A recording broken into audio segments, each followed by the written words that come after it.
Welcome back to Omaha. We are in the Men's College World Series in Omaha, Nebraska, and Cole Fontenelle had a monster Game 1 for the Horned Frogs. He's from Sammamish, Washington. It's about 2,000 miles from Fort Worth, Texas.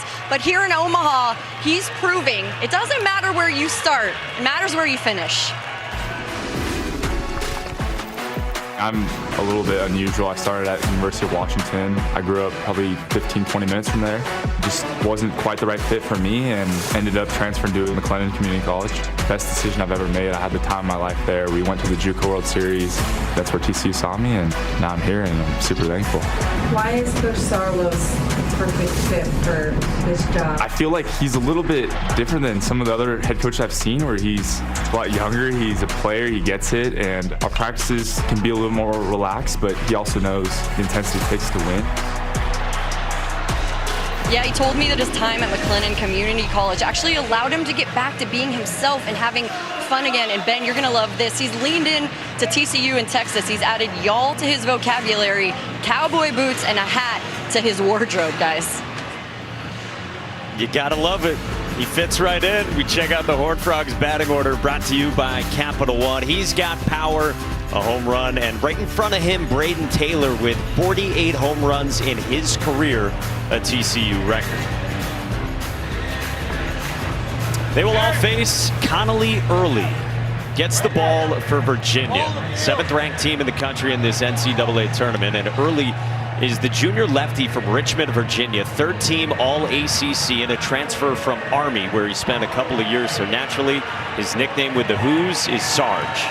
I like it. And I like the way he's pitched this year. 12-2 with a 3.06 ERA. It's a real 4-pitch mix, but it's a top of the fastball kind of guy. He can really spin it. He wants to work to the top of that strike zone with his fastball. His best secondary pitch, no doubt, is the changeup.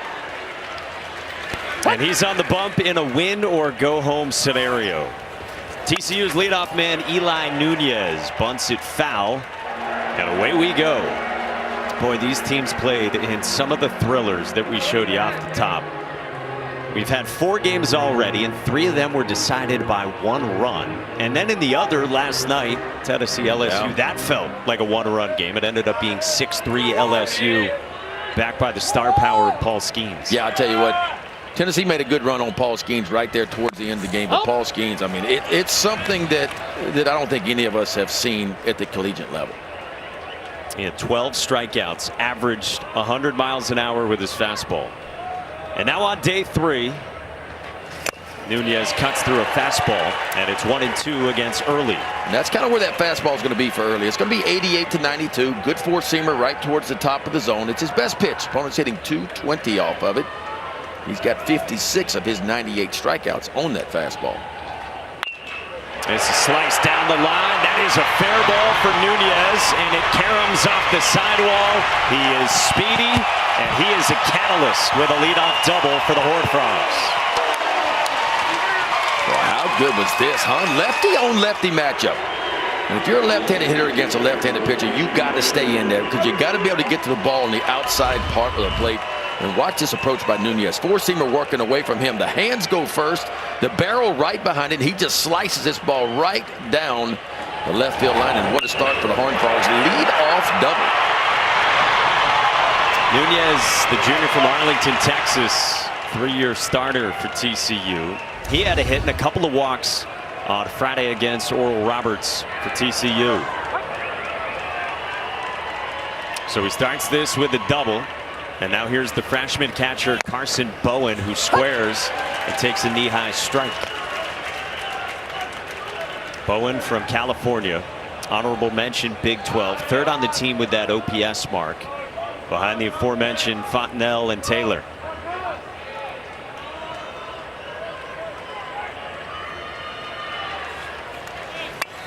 His bunt is popped up foul, and it's 0-2.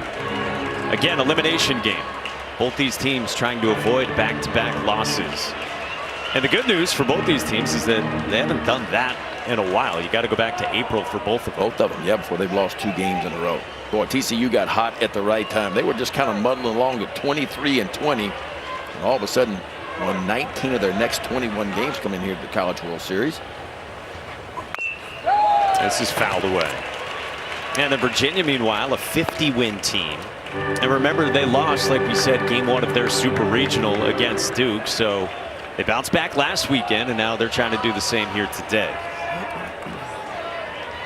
Brian O'Connor's team gave up the 3 runs in the bottom of the 9th to Florida. A couple of home runs for the Gators to tie that in the 9th inning.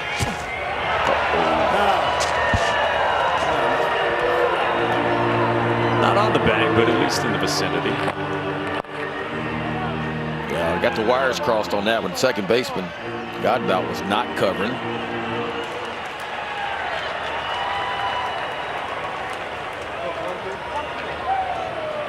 That's the one you can throw out in center field real easy, because you're expecting the middle infielder to be over the top of the bag.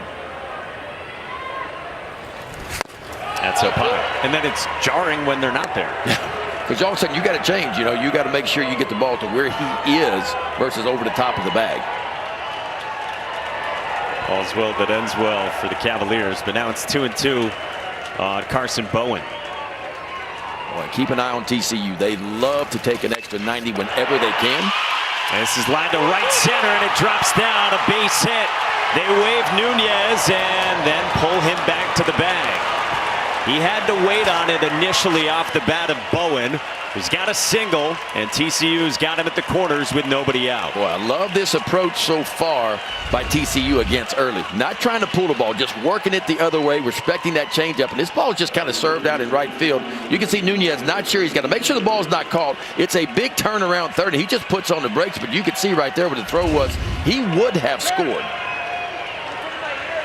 And it looked like they wanted him to go. That was the initial signal, and then some frustration that maybe he didn't go home. Yeah, Delar was pointing him with the right hand towards home. Go, go, go. But for whatever reason, Nunez checked up. So first and third for TCU with nobody out here in the first. And the slugger and superstar, Braden Taylor, climbing in. First pitch, breaking ball. Taylor, first team Big 12. Career high with his OPS near 1,100 this year. And he has really tapped into the power. 23 home runs. Entered this season with high expectations. A preseason first-team All-American and the preseason Player of the Year in the Big 12. Another breaking ball from Early. That's what you're going to see from Early against the left-handers. Fastball, breaking ball. Against the right-handers, be fastball, changeup mostly.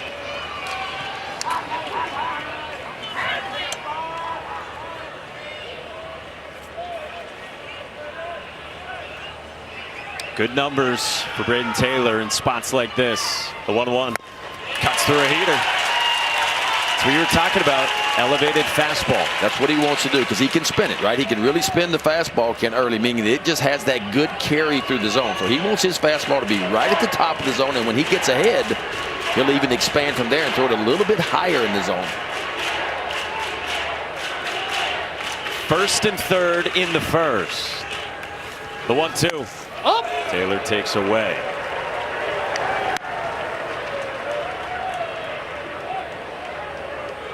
Taylor came up with a chance at the end of the ball game against Oral Roberts on Friday.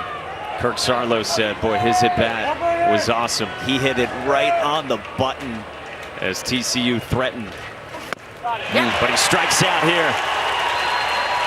Connolly early to the breaking ball and a big first out for Virginia. Yeah, I think Early might have been thinking ground ball, but once he got to 2 strikes, there was one thing on his mind with first and third, nobody out, and that's a punch out. And that's a really good breaking ball, too. Watch where it starts, and look where it ends up. Just kind of works it off the outside corner. Can't do it much better than that.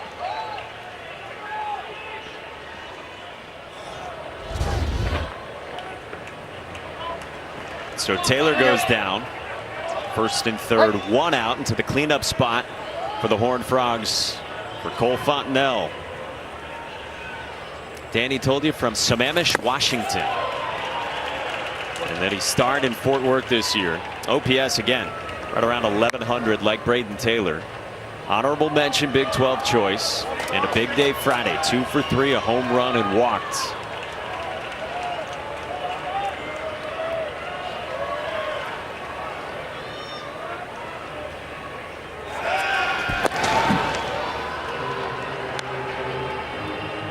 This TCU team feels like it's been in these spots before. We asked Kirk Sarlos about what his message was to the team, and he reminded them of how their regular season started in the final weekend of the regular season when they got walked off in the opener against Kansas State. And Kirk Saarloos, in the second season at the helm, you saw, told his team then that you're probably going to have to do something similar and bounce back later on if we get to the postseason. They needed to win 2 out of 3 games that weekend.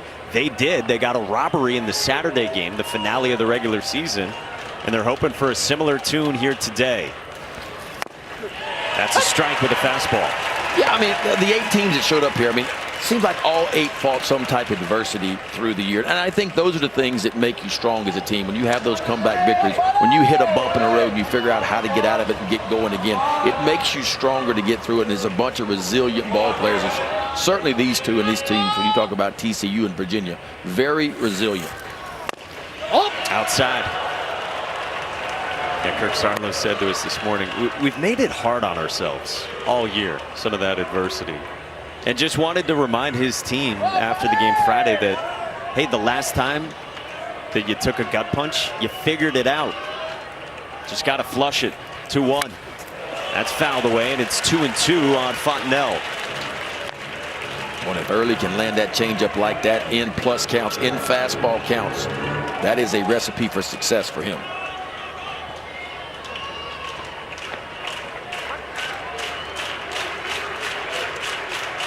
He's already struck out Taylor. Now a 2-2. Fontenelle sprays it foul. So if he does that with the changeup, what does it set up for? I mean, when he slows the bat down and then comes back with the fastball, he's changing speeds about 8 or 9 miles an hour in between, you know, and so you kind of read the hitter and kind of what the approach is. For me right now, the fastball, if he can get a good fastball on the inside part of the plate, which I think is what he's going to have to do to these right-handed hitters from TCU, because he wants to get to his changeup, which is a good pitch, but you got to do work on the inside to get there. This is struck well in the air to right, and it's deep enough to Casey Sauke to plate Eli Nunez. TCU is on the board first here in this elimination game.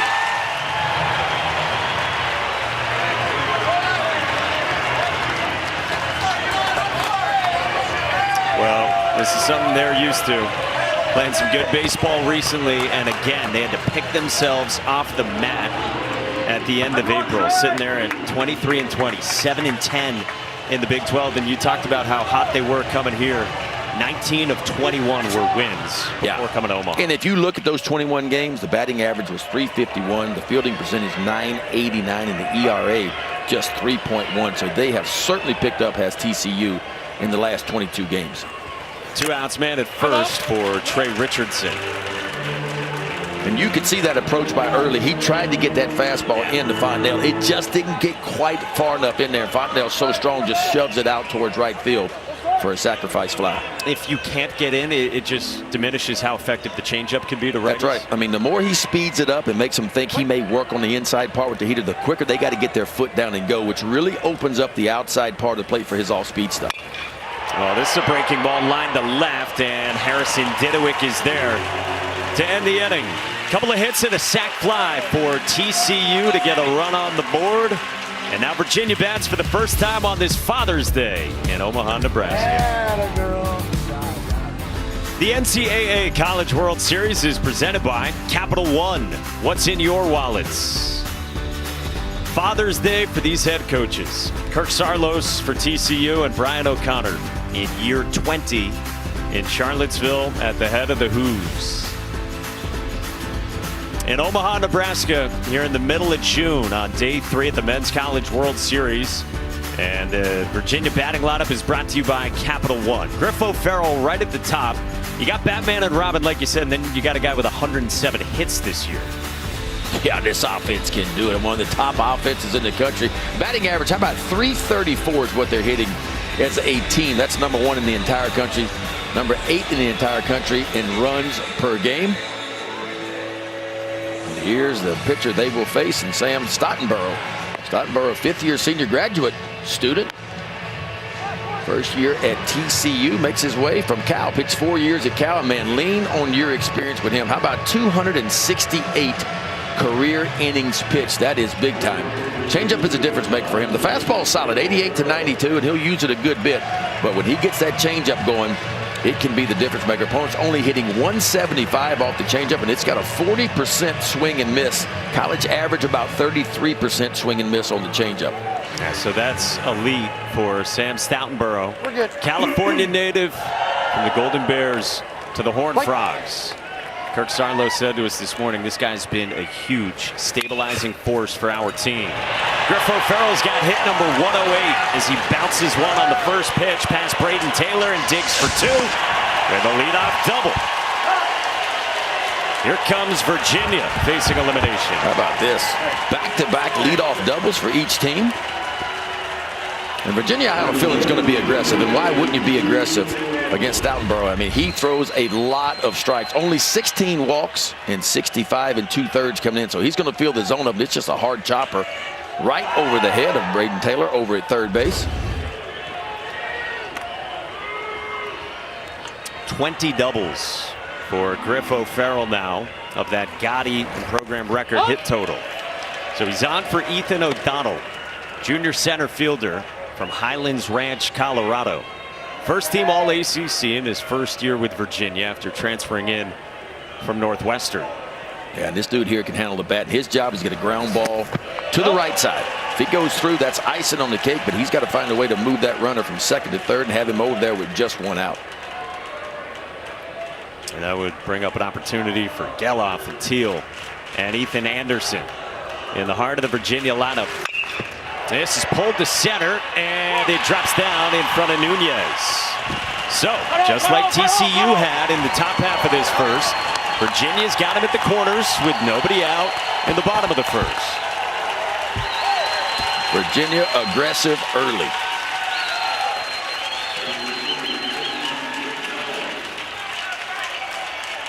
Ball 102 off the bat by O'Donnell. And boy, that sets the table perfectly for these 3- and 4-hole hitters for Virginia. Starting with Jake Geloff. And then Kyle Teal. It's a shift on against Geloff. First team All ACC, second team All American with 23 home runs this season and 48 in his career. The king all time in home runs for the Cavaliers, and he's also the career RBI leader as well with 185 of them. Big spot for him. He was 0 for 3 on Friday against Florida. Did work a walk in the fourth. 0-1 from Stoutenborough is down and away.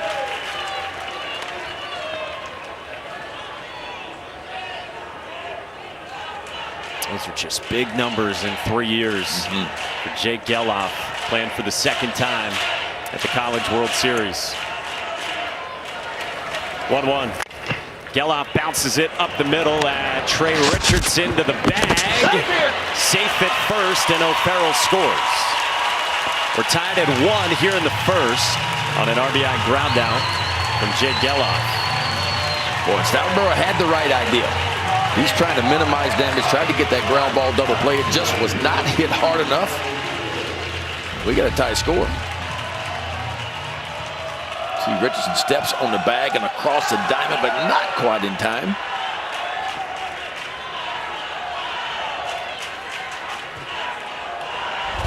This Virginia offense, 8th in the country in runs per game. And this batter here has produced a ton for the Cavaliers this season and throughout his 3 years. Kyle Teal, projected top 10 overall pick according to Kylie McDaniel, who's got him going 8th overall right now with his mock draft. And Teal, the ACC Player of the Year. And as we talked about the other day, this guy is a ton of fun to watch from a personality perspective in the box or behind the plates. High energy. And I love the way head coach Brian O'Connor talked about him this morning. You know, like he said, he's an athlete. You know, he could really plug in at the next level just about anywhere. He thinks he could be a big league second baseman. Very rarely you see a guy go from catcher to play middle infield. I mean, that's a rare feat to be able to do that. But his athleticism, and he went on and on about how athletic he is. And he's beloved by Cavaliers fans. Rolls it foul, 2-2. You have some athletic catchers in your time behind the plate catching you? Yeah, Keith Osick caught a little bit in college at LSU, and then, of course, was a big league catcher. Played a little bit of big league third base. Played second base, too. Yeah, catchers at second base. You got to be really athletic to do that. Teal gets jammed, and he floats it in foul ground toward third at Braden Taylor. 2 down. Well, we told you Brian O'Connor's in his 20th season at the helm of the Cavaliers. A guy, of course, born here in Omaha, grew up across the river where Ben runs to in Council Bluffs, Iowa. Pitched here at the Men's College World Series for Creighton and head coach Jim Hendry. Yeah, talk about a career, huh? 19 full years of Virginia, 17 NCAA appearances, his 6th College World Series appearance. Now, all of them under Brian O'Connor for Virginia in the last 15 years. Ethan Anderson takes a breaking ball for strike 1. Anderson, the switch hitting first baseman. He had a double against Florida the other day. He's got 26 doubles. That's the most in the ACC and the 3rd most in the entire country. And this is an offense that hits a ton of doubles, more than anyone in the country, and a program record with 160 plus. Yeah, and look, they've done it in back-to-back years. You go back and look in 2022, hit 309 as a team, 8.6 runs per game back in 22. So it's back-to-back years for the Cavaliers. Anderson went around on an 0-1 and he pops the 0-2 foul. Yeah, another year where it's just such a loaded position player group for the Cavaliers.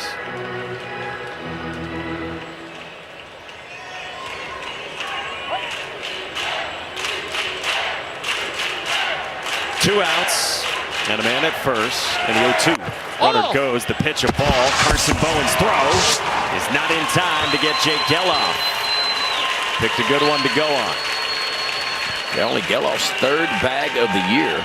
But he stole that one easily. And you're right, he picked the right pitch. He picked an off-speed pitch. Takes a little bit longer to get it to home plate. Carson Bowen, the catcher for TCU, does all he can do, but clearly you can see Geloff stole this bag on Stoutenborough. You had said that TCU was the offense that you normally expect all the stolen bases from. Stoutenborough's 1-2. Yeah! Oh, that's a good one, and Anderson went around. Stoutenborough buckles, and he's got a K. And it's 1-1 after one here in Omaha. This was pretty filthy. Yeah, we talked about the outstanding changeup, but I tell you, bend them if you got them. And Stoutenborough just bends a nice breaking ball in there, minimizes the damage, and that gets TCU off the field. Welcome back to Omaha. We're all tied up here. Connolly Early back out on the mound, and he's the Army transfer, right? So last summer, Brian O'Connor is here in Omaha. He comes with ABCA. He's a part of the committee that selects the All-Americans, and he was in Omaha. He's standing outside of the front of the stadium, and he takes a photo in front. He sends it to Early and says, "Hey, I'd love to have you here. You'll be pitching in this stadium." And not only did that come true, but the first night that the team is here, Early goes out to the same exact spot, takes a photo, sends it to Coach, and says, "We made it." They text each other back and forth. We talked to Coach this morning, and you can see the exchange here, and Coach said, "That is amazing. That makes me feel so good. Not only did all of this come true, but then for him to go out there and take that photo and remember, it's pretty cool. Proud of you, son." How about that? And how about Connolly Early calling Brian O'Connor Dad? Dad and son, huh? That's pretty good. Did you do that with Skip? No, we didn't have phones then. Brian O'Connor and Connolly Early, who he landed in the portal, 2-2 to Curtis Byrne, the DH for TCU here in the second. The dad and son thing was a running joke between them, and Connolly Early figured I'll keep it going with the text message this week. Byrne floats it to left center at Ethan O'Donnell for out number 1. And Connolly Early was telling us that didn't have much better to do this week, so they had dinner on Wednesday night before the workout day on Thursday. Came by the field. He was with some guys, saw the sign. Nick Parker, who was the starting pitcher for Virginia in their first game here, he took the picture and then Early texted it. And sure enough, Virginia did get here this season. One down, it brings up Anthony Silva, true freshman shortstop for TCU, who absolutely dazzled defensively the other day against Oral Roberts. Yeah, for a true freshman, that play he made. I mean, there was a lot of great plays made so far, but none better than that one. Second team Big 12 choice. Came here as a highly decorated recruit. He's had a really good year with the bat. They knew what they were getting with the defense. The offense has stepped up as well, and he flashed the leather on Friday. Yeah.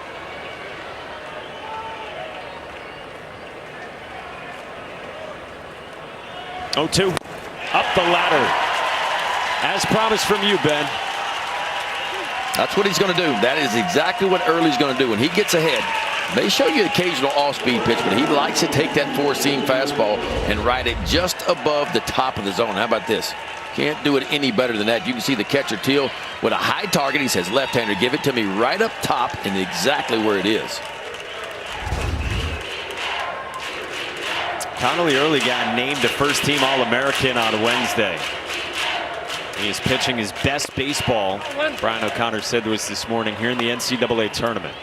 He's got 2 outs in the second, and this is Logan Maxwell. Yeah, Early's last time out was against Duke in the Super Regional. 7 innings of work, did not allow an earned run, didn't walk a batter, punched out 8.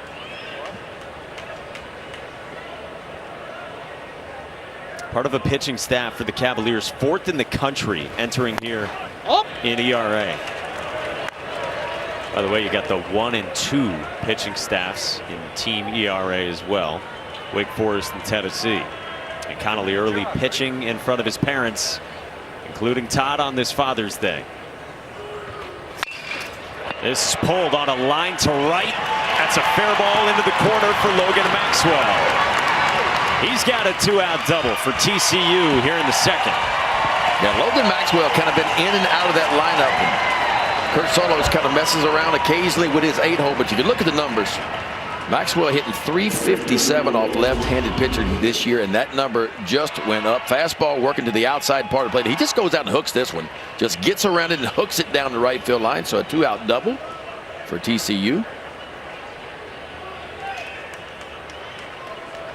Now the sophomore from Ohio getting the nod. He hasn't played since the regionals 2 weeks ago.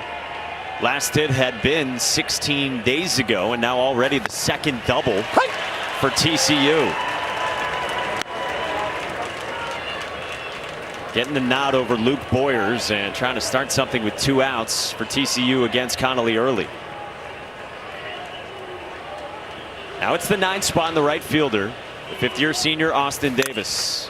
And he's down 0-2. Davis, the West Virginia transfer, spent 4 years there in Morgantown. Now his first year with the Horned Frogs. Last year within the conference, first team Big 12. Honorable mention Big 12 the year before that. So a good ad out of the portal for TCU. As good as Connolly Early has been this year, a little ironic, he's runners with in scoring position on him are batting .304. That's a high number. Fastball fouled at 93.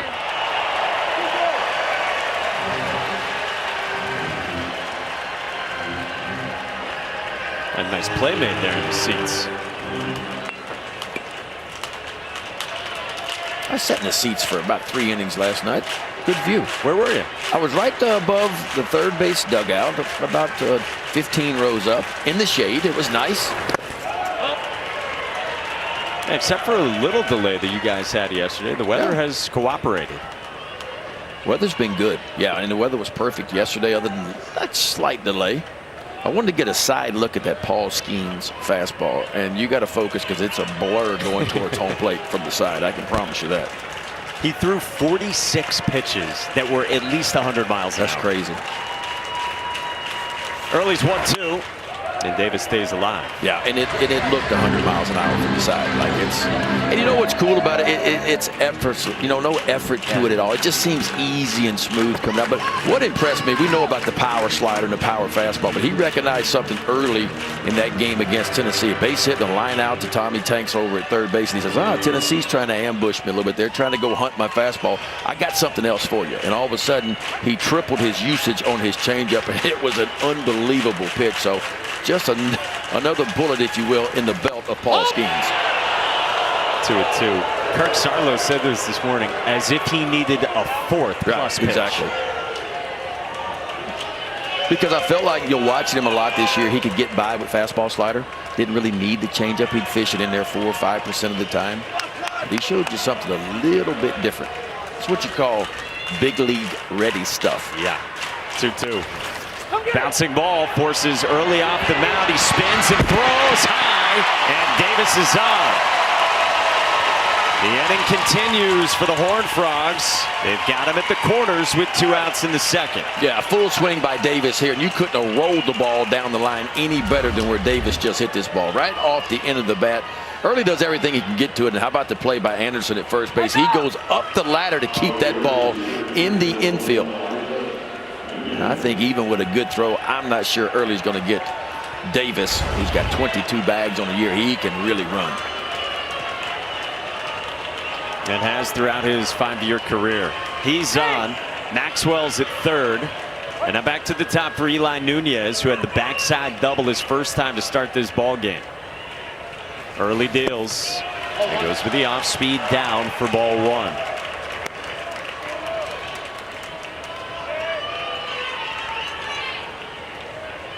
Nunez such a spark for this team. You talk to everyone around this TCU program. He sets the table. Now he's trying to drive him in. 1-0 pitch. That's up high. Runner goes, pops a throw all the way through, and they get the tag on Davis. Griffo Farrow with the athletic receiving at short on the throw from Kyle Teal. And the first and third goes awry from the Horned Frogs in the second. Yeah, looked like to me TCU trying to steal one here, but Kyle Teal would have none of it. A right down to the shortstop position. O'Farrell applies the tag, and that gets the Who's off the field, and Mom and Dad are excited about that one. Welcome back to the 2023 Men's NCAA College World Series, presented by Capital One. Oh, man.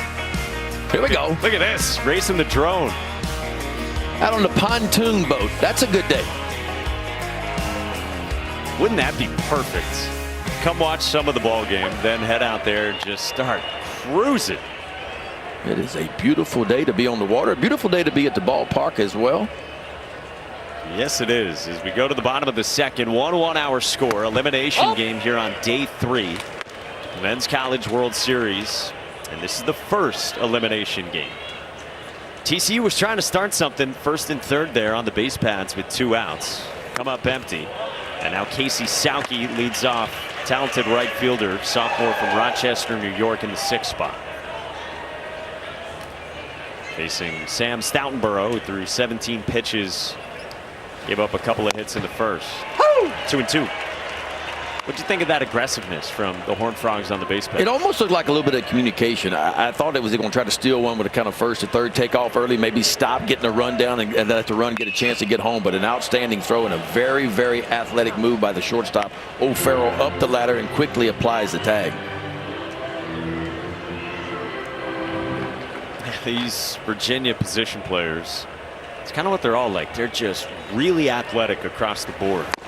That is a perfect location with the fastball for strike 3 called. 1 away.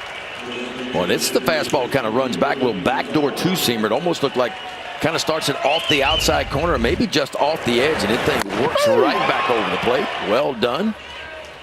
Boy, and Stoutenborough kind of leaned on his experience in that first inning. It could have got away from him. It was first and third and nobody out, but he just kind of, all right, I'm going to figure out a way to minimize some damage, and he did. He gave up 1, but that was it.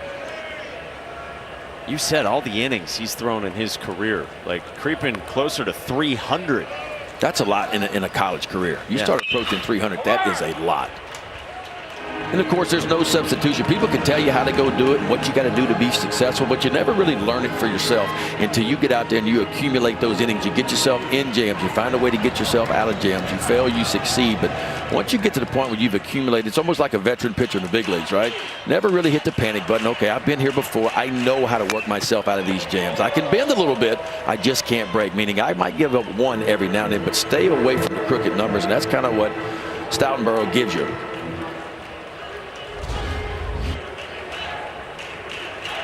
Hello to ump camp. Anthony Stefan lifts the 0-2 into center, and it chases Nunez to the track. 2 gone.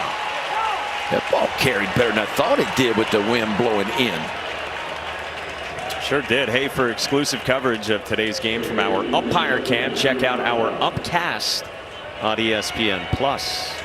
Ramon Armendariz behind the dish today. Even with the wind, it looks like coming in a little right now. Yeah, that ball jumped better than I thought it would, all the way back to the warning track. Didn't harm the veteran Stoutenborough. And so he's got 2 outs, and out of the 8th spot for the Cavaliers. And Henry Godbout, freshman second baseman from Brooklyn, takes a breaking ball called a strike. Godbout 1 for 4 with a single in the 7th the other day against Florida. He had 2 strikes on him. Got the hit, and that ended the day for Florida starter Brandon Sproat. Gators had the comeback and walked it off on the sac fly from Luke Heyman.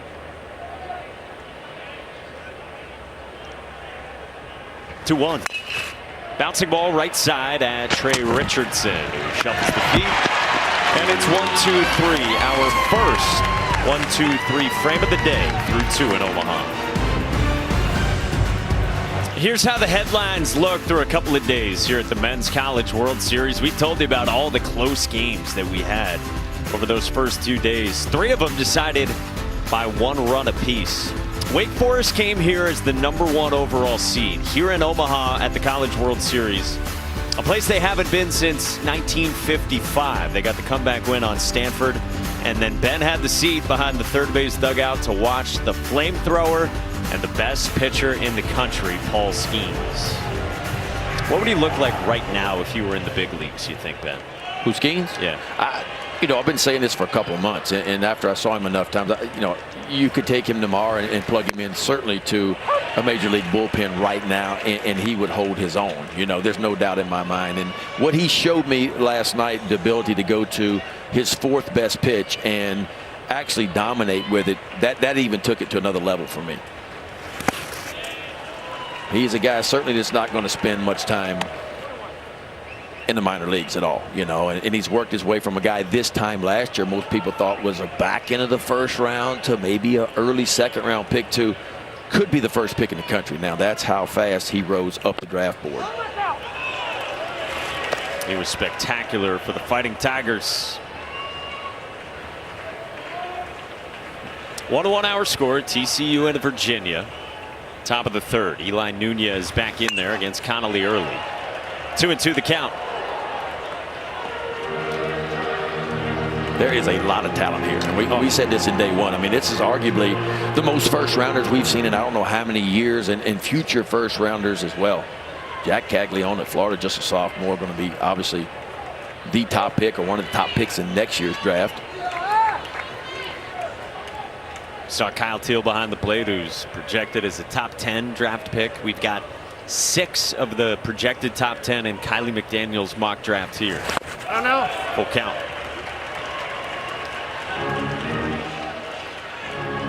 Kylie was saying to me that he thinks it's going to be more like this in Omaha every year now with the portal and NIL, that more talent's always going to find the best programs. Yeah, and look, if you're a high school kid, look at the MLB, and you cover MLB as well. You know, 52% of the major league players on major league rosters this year came from college baseball. It is the fastest route to the big leagues to play college, and I think that matters too. It matters in a big way. Now, if you're a first-round draft pick, and I can't tell you to turn down that kind of money, right? But if you're kind of sitting on the fence and you're back there at 5 or 6, and I know everybody's situation's a little bit different. I get that piece of it. But what we've seen is the development now with the pitching labs that are out there, the hitting labs that are out there, man, you're going to get some of the best stuff that you may not get in the minor leagues, you know. And plus, you get to play in front of this if you make it here. And, of course, a lot of places now, you're playing in front of, you know, anywhere from 4,000 to 12,000 every night.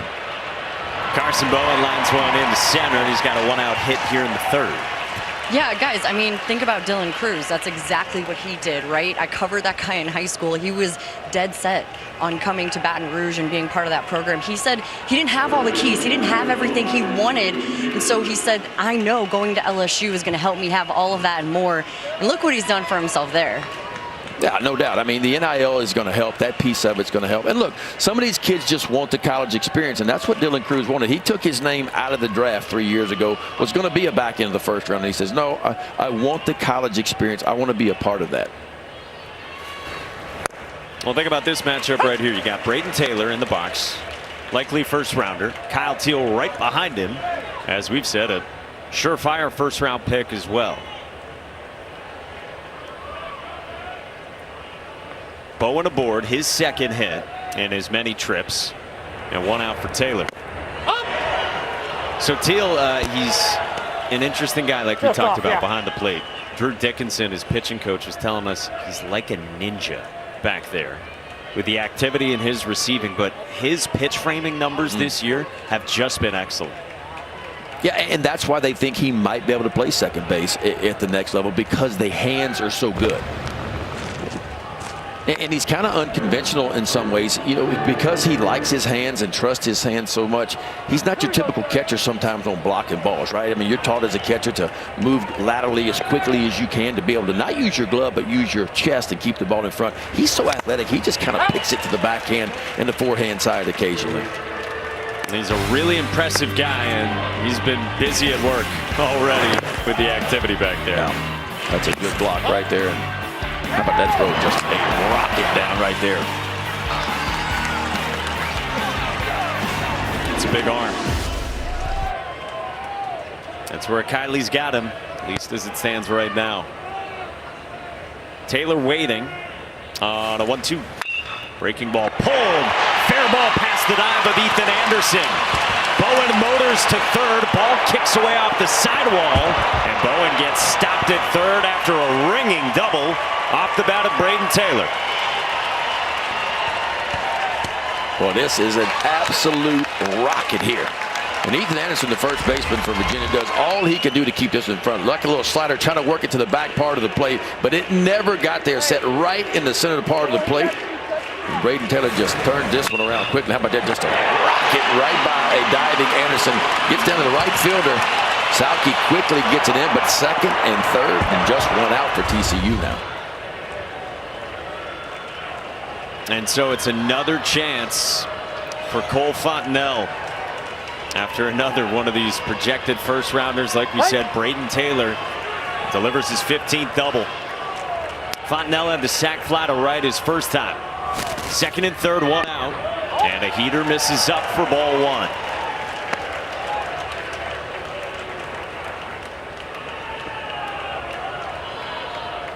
I told you off the top how good Fontenelle has been going recently. Ben said it is 7 straight multi-hit games going back to the end of the Big 12 tournament. And it's 2-0 on him. Yeah, and he's homered in 3 straight as well. And TCU has picked up the home run pace big time as of late.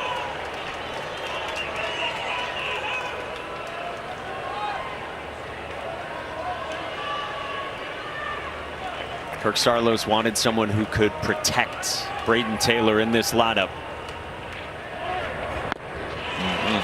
Good change. Yeah, first base is open, right? And there's no way that I'm giving in that situation with 2nd and 3rd and just 1 out. So instead of throwing that fastball in there early, takes a little bit off, 2-0 changeup.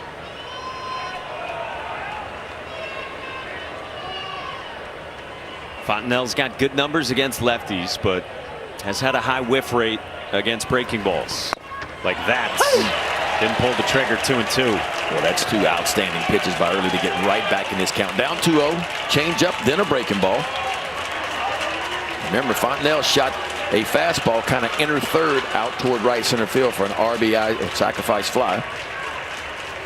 2-2. Fisted right side, and Anderson to the bag, and Bowen scores. 2-1 Horned Frogs here in the third. Boy, Fontenelle just getting it done. Getting it done with a sacrifice fly, then a little fielder's choice to the right side to push home another run. So 2 RBIs for Fontenelle. That's a pretty good approach there. 2-2 count. Just looking to shove something the other way, and he gets a pitch in on his hands, but enough just to push it the other way.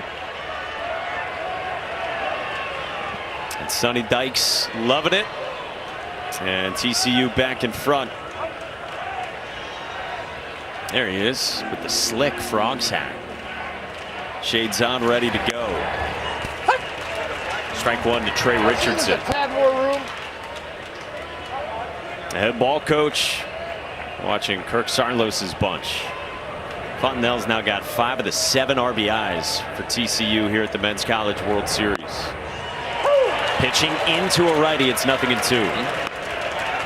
We touched on that a little bit early. That's what Early's going to have to do. He's going to have to work the inside enough. See if he doubles up in there. He goes back to the changeup after speeding the bat up with the fastball. 0-2. Back to back. I like that. Went off the bat of Trey Richardson. This was the Braden Taylor double, and how close it was down the line when he roped it. Yeah, honestly, I could not tell, because you see it hits in front, but it does look like it crosses right over the top of the bag, which of course is a fair ball. And now man at third, 2 outs, 0-2 again. Early up the ladder. Keep challenging, or now drop in a change? But I think you can challenge, but challenge out of the strike zone, right? But he's done enough work on the inside part of the plate. And again, if you're going to throw the changeup here, it's not for a strike. It's strike to ball. That's what he wants to do. Maybe start it about knee high on the outer third and just kind of work it down and away and try to get that swing and a miss. The pitch. Another fastball from Connolly Early. And either one of those set up that changeup too, because now you can throw the changeup out of the same window, same location.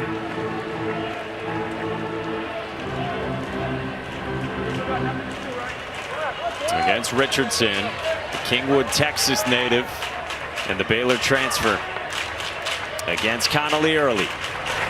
Down and blocked by Kyle Teal.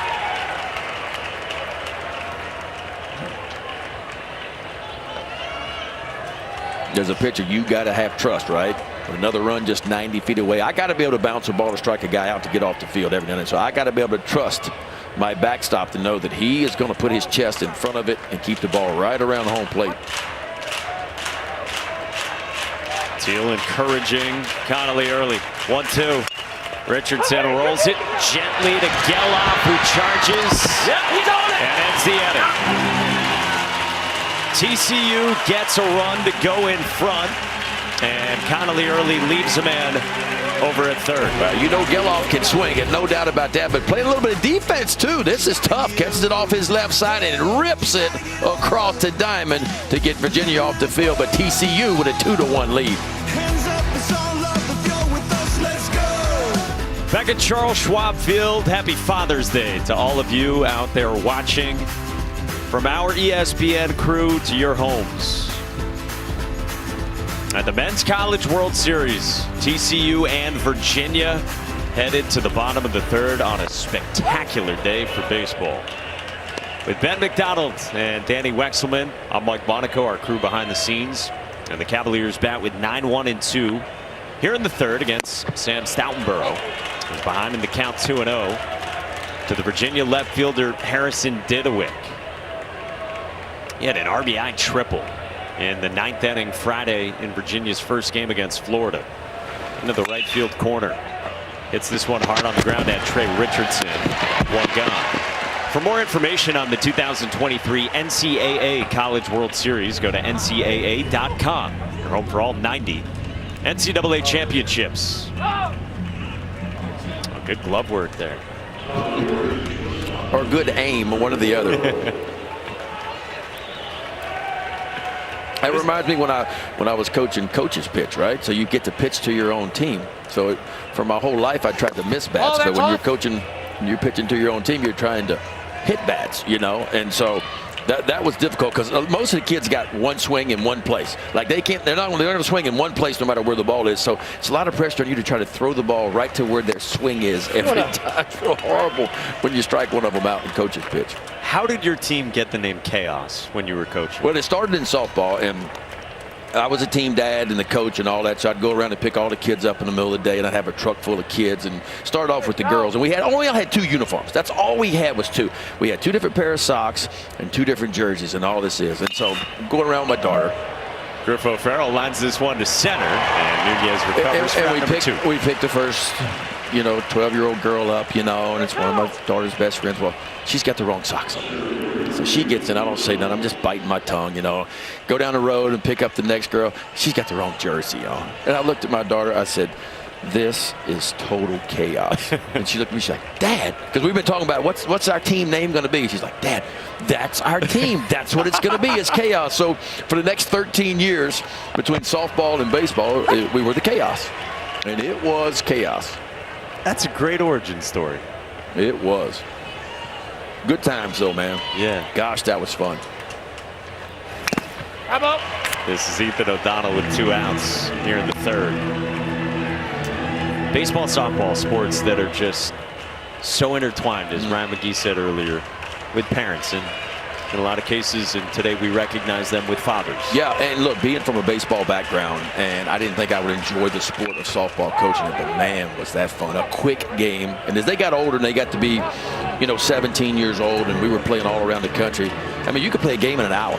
And you play 4 or 5 games a day. Like it was a grind, but it was fun. But you're right. I mean, so the moms and the dads, and of course it's Father's Day, but all the dads had such a big piece in it, helping out, and the moms did too. And it takes a lot. I mean, that's why you appreciate all these kids that are going to get drafted, all the ones that make it here to Omaha, and the moms and dads have followed them and supported them. Because honestly speaking, I mean, when you have a kid that plays travel ball, that's your summer. Yeah. That's your vacation. That's what you do, And so it's commitment from everybody to make it to this level.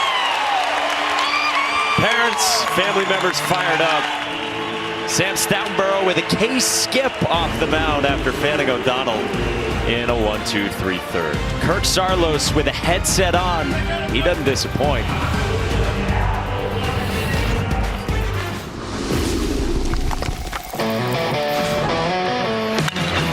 Smashed by Fontenelle at the wall. I guess so. Does!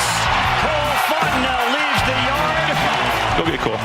What'd you think about that swing? I was just trying to get a pitch I could handle, saw pitch up, and I tried to do too much. Did you think it was going out? I wasn't sure the wind's going in, but I knew I got a good barrel on it. Attaboy, nice job. We told you Kirk Saarloos was great with the headset on, so we got to do it again. Coach, thank you for joining us. Happy Father's Day. How you doing down there? Doing good. Wind's cold up. What, 7 spots away? All right. You're thinking of a big inning here? That'd be a great inning. How is it here on this elimination day for you guys, a couple days removed from your first game here? Well, I think, you think of Father's Day, you think of U.S. Open, you think of the College World Series, just some special events take place on Father's Day. There's nothing better than, we have a lot of family here, there's nothing better than watching those fathers being able to watch their kid play on the biggest stage. So pretty special day, and that's what I told them before our game and our meeting today. Man, this is an awesome day. Special day to have Father's Day in Omaha. What have you seen so far these first 3 innings from your guys? Well, I think both teams have come out aggressive, obviously, and he's doing a good job of mixing pitches. Sam has as well.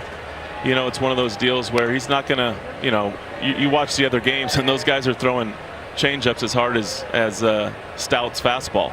But there's a lot of ways to skin a cat, man, and there's a lot of ways to get great hitters out. And Sam is, he's been there, he's done that, slow heartbeat, and does it in a little bit different way than the norm. Yeah, I felt like just watching him in the first inning, a guy that's been around so much, right? He knows how to just bend a little bit and not break. He kind of leaned on some of the experience there in the first inning, because they could have got away from him a little bit in the first, but he didn't allow it to happen. Absolutely. First pitch, he executed it. They had a chopper over our third baseman's head and then a base hit right after that. But he got hold of that inning back again, and it was a really good one, I thought. You know, and then now he's kind of just settled in. He's kind of just doing what he's doing and using their aggressiveness against them. And, you know, super proud of how he's competing and our at bat so far. We're going to need, obviously, a bunch more runs. You know, it's going to be, I think it's going to start being a little bit more offensive ballpark here. So we're going to need some more runs. Well, 2-2 the count here on Curtis Byrne, who flew out the center his first time. And he hits this one in the air towards He's really center. slow. It's a fly out. Yeah, Curtis Byrne he runs like Iron Man, so that would have been a close one at second base. You mentioned a couple of hits, Kirk, in the first inning. Carson Bowen had one of them. He's got 2 hits in this game, and you told us a story this morning about him. Would you mind sharing that with our audience? Yeah, he's one of the most thoughtful 18-year-olds I've been around. Really throw the age out the window. We lost my dad a couple years back, and we were playing the Big 12 championship and on his birthday, and we happened to win that ball game, and Carson, you know, caught the last pitch as a strikeout and put it in his back pocket and kind of just saved it, saved the ball and held on to it, and he didn't know what he was going to do with it. And then after winning the Super Regional, you know, we're celebrating on the field, and my mom's down there, and you know, he walked over to my mom and said, "Hey, this is the Big 12 championship ball, and I want to give it to you because of your husband and his legacy that he's left." And I know it was his birthday, and obviously brought tears to my mom's eyes, and she walked over to me and said, "You won't believe what Carson just did." And Wow. To be honest with you, I'm really not surprised. You know, the kid he's as good as it gets, you know, and there's nothing better to watch somebody with a great heart off the field deserve all the accolades and things that he's getting on the field. That's amazing, man. That is so rare for a young guy. It really is. Even, you know, like I said, even they just got so much going on, right? I mean, it's so much going on in their lives when they're that age, you know, trying to get adjusted to school, trying to play baseball, but they have that kind of thoughtfulness. Well, we're celebrating on the field. He goes into our locker room, to his locker, to get the baseball. You know, for him to have the wherewithal in one of the biggest moments of his baseball life, to think of somebody else in that moment it says exactly what, you know, our program's about being selfless and thinking about others first, and that's exactly what Carson does. After sitting on that for 2 weeks as well, it's special. Anthony Silva flew out to right. This is Logan Maxwell, and we have a whole, you know, 35-man roster full of those type of kids, and I know everybody else has awesome kids too, but pretty unique set of kids in terms of what they've gone through this year to be able to be in this position, and I think it comes down to character, man. When things get tough, your character is going to be tested, and I think it speaks volumes that they're here. Well, Maxwell gets hit by a pitch. He doubled earlier, so he's been aboard twice, and now to the 9th spot for Austin Davis. Kirk, we told the story the other day about the BP tops that had coincided with the winning streak. Was there any thought to mixing it up jersey-wise here today after the loss? There might be at some point. I leave it up to these guys. You know, I leave it up to them. They've taken ownership of this 2023 team, and you know, I think, you know, if we get a game on Tuesday, be able to ask them what they want to do. I already know their answer, but I'll tell you what, I wouldn't say it's a stench or an odor down here, but when you wear the same thing working out and the same thing for 20 straight games, you know, we'll probably have to get some new BP tops after this season's over. Yeah, Coach, I'm going to have to tell you that there is a little something going on. Yeah, I'm to your left over here. I'm down here. Yeah, walking through this dugout. I smell it. Maybe it's the smell of a championship team, you know? No doubt. Yeah, there's a story for every team. Every team that's here has a story. And that was just part of ours. Guys, it didn't matter what we were going to wear. It was a matter of how we were going to play the game. And that's kind of what that signified, you know, at the beginning of May. We have really awesome uniforms. Nike does an amazing job outfitting us with everything. But really it just came down to our play and not our style. You know, once our play met our style, then I think we were going to be fine, and that's what's happened. Speaking of style, Austin Davis bats now. He's prime time. Got some swagger. Prime time might jump ship here to left field. You think so? Well, that's what I'm hoping for. I'm hoping for a little breaking ball coming into his bat that we can get into that bullpen. But obviously, Early's doing a good job with the changeup, you know, fastball, and the breaking ball. So, you know, it's kind of what you're going to get. You get awesome outings from guys. You know, this guy, we faced he was at Army last year. Yeah. We faced him back at our ballpark, and remember what a great pitcher he was last year, and obviously he's doing it again this year. Is he still kind of the same pitcher you remember last year? Yeah. Anything different about him? No, I mean just the jersey, the different jersey. He probably, like Paul Skeens, he a little probably different, daily routine being at Virginia than being at Army. But just a competitor, you know what you're going to get. We knew we were going to have our hands full with him today. So we're doing a good job of working counts. He's up to 79 pitches now, top of the fourth. As they start to kind of move around a little bit in their bullpen, that's something that, we always want to try and do. You always want to try and get the starter out as early as you can. Sometimes it's easier said than done. He's thrown 8 straight out of the zone and back-to-back walks. And so prime time, Austin Davis is out here to put 2 aboard with 2 outs for the Frogs.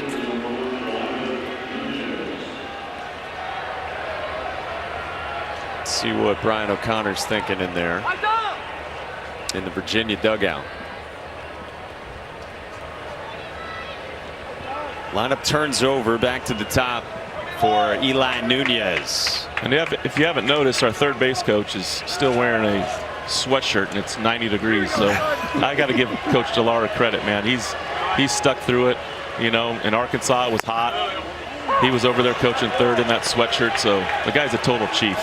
So that's superstition as well? Yeah, I mean it might be a little bit. We all have our things. Just maybe. It's baseball. We all have our things that get us going. That we had IHOP this morning. We didn't have IHOP. Still did. We didn't have IHOP on Friday. So all the guys went to Miss Meredith and said, we need to have IHOP on Sunday. That's what we ate in Fayetteville. That's what we ate before our games in the Super Regional back home. So bless her heart, she went 20 minutes on Father's Day morning to go get some pancakes, ham, bacon, all the fixings. Are you sick of it by now? Be Nope. honest. I don't eat the pancakes. I just eat the bacon. There he is. Pops it up into left at Harrison Dedewick. All right, boys. Appreciate you. Kirk, thank you. Happy Father's Day. You bet. You guys too. We go to the bottom of the 4th. If only he were comfortable on the microphone. Yeah. Back at Charles Schwab Field in Omaha, Nebraska, to the bottom of the 4th. On this Father's Day, get the shaved ice working, snow cones, snowballs, all the above. That's a good day. 2-1 TCU in front of Virginia. Trailing, second time through their lineup, and here come the heavy hitters. The All-Americans who hit back-to-back, Jake Geloff and then Kyle Teal. And between them, still looking for their first hit here at the Men's College World Series in their second game.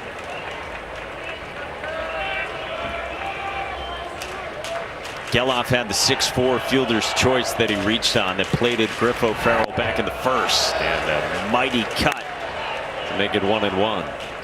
It's so impressive when you have a monster season like Jake Geloff did last year that you back it up. Yeah. I mean, how many guys go 20-plus homers in back-to-back years, 80-plus ribbies in back-to-back years?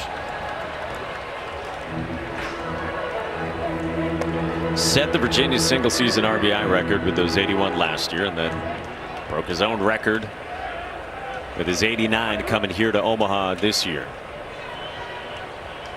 1-2. Rolled left side at Braden Taylor.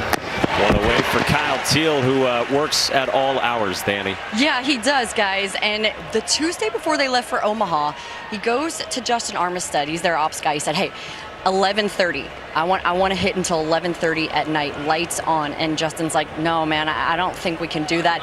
And KT's like, he goes to Oak and he says, Oak, you got to talk to this guy. The lights got to be on. I got to hit. I got to have extra time to hit. And so Oak says, all right, 11:30, and then lights off, KT. He's sitting here in the afternoon, and he grounds out as Cole Fontenelle recovers. And so Geloff and Teal with a couple of ground outs against Sam Stoutenborough, who's retired 11 in a row. That is a late night of work to get your cuts in. At what point you just give him a key to the facility? Just go do what you got to do. And maybe turn the lights on and off. A key to the light switch and the circuit breakers and all the above. I don't know about hanging around till 11:30, turn the lights off. Just, hey, here's the key. Put it back in the clubhouse when you leave. Brian O'Connor saw Kyle Teal the next morning, said, all right, be honest, what time did you hit till? And he said, yep, I was out there till 11:30 and I didn't go to bed until 1 a.m. Said he walked off the field right when the lights turned off. I played with a guy by the name of Albert Bell at LSU. Heck of a big league player. Oh, yeah. But he did the same thing to me. You know, he's like, hey, we're going to hit tonight. He'd come to my dorm room. It'd be 10, 11 o'clock at night. And I'd have to go throw soft toss to him and his twin brother, Terry, at 11 o'clock at night. I was like, come on, Albert, really? He said, come on, man, come on, nobody else to do it. So I go ahead and throw soft toss. But I figured, man, if I get these guys as good, they go score a lot of runs for me. So, you know, every time I had a chance to go do it, I'd do it. That's being a good teammate. Here's Ethan Anderson, takes a changeup for strike one.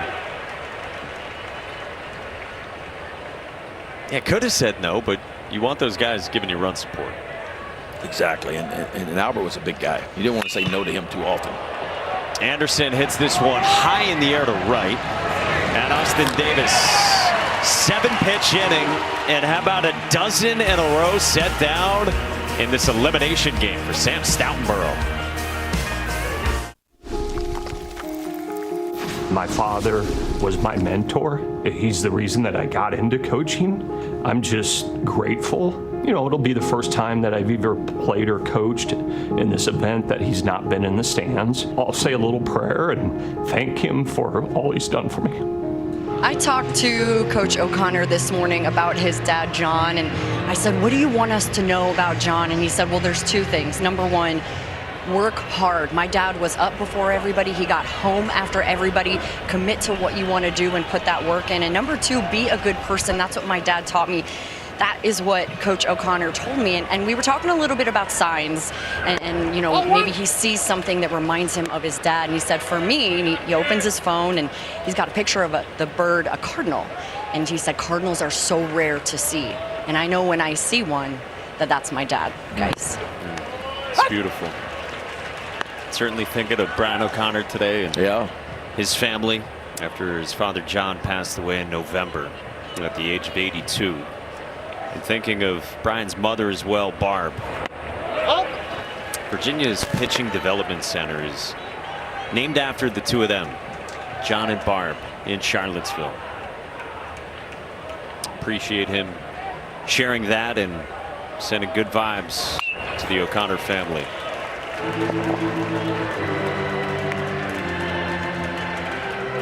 A homecoming for him, Council Bluffs, Iowa native, born right here in Omaha. His team in the 5th inning against TCU. Win or go home. Connolly early with a 2-ball 2-strike count. He deals to Carson Bowen, who hits it to third. Jake Geloff throws him out, and that's the first time Carson Bowen's been retired. And one away for early. Kirk Sarlo said he thought some more offense was going to be coming in this game, but right now these pitchers, by and large, have thrown it really well for their team. Yeah, they've mixed it really well. They both worked out of a couple jams that could have got away from them, found a way to navigate through it. And look, all in all in this College World Series, the starting pitchers have dominated. They have been really good so far through the first 5 games. Braden Taylor climbs in. He doubled his last time down the line, and he yanks one in that direction again. Foul off early. And they come in all different shapes and sizes to pitch at this level and to get here to the College World Series. We were talking with Connolly early there this week, and he said, I'd never had any conversations with Virginia before college because in high school I was pretty small. Said he was throwing at 84 miles an hour in high school and said, I was not really a great baseball player. Ended up going to Army for a couple of years. And now he's here with the Cavaliers at the College World Series. I mean, that's kind of the same story we've got it from a lot of these starters and a lot of these pitchers, right?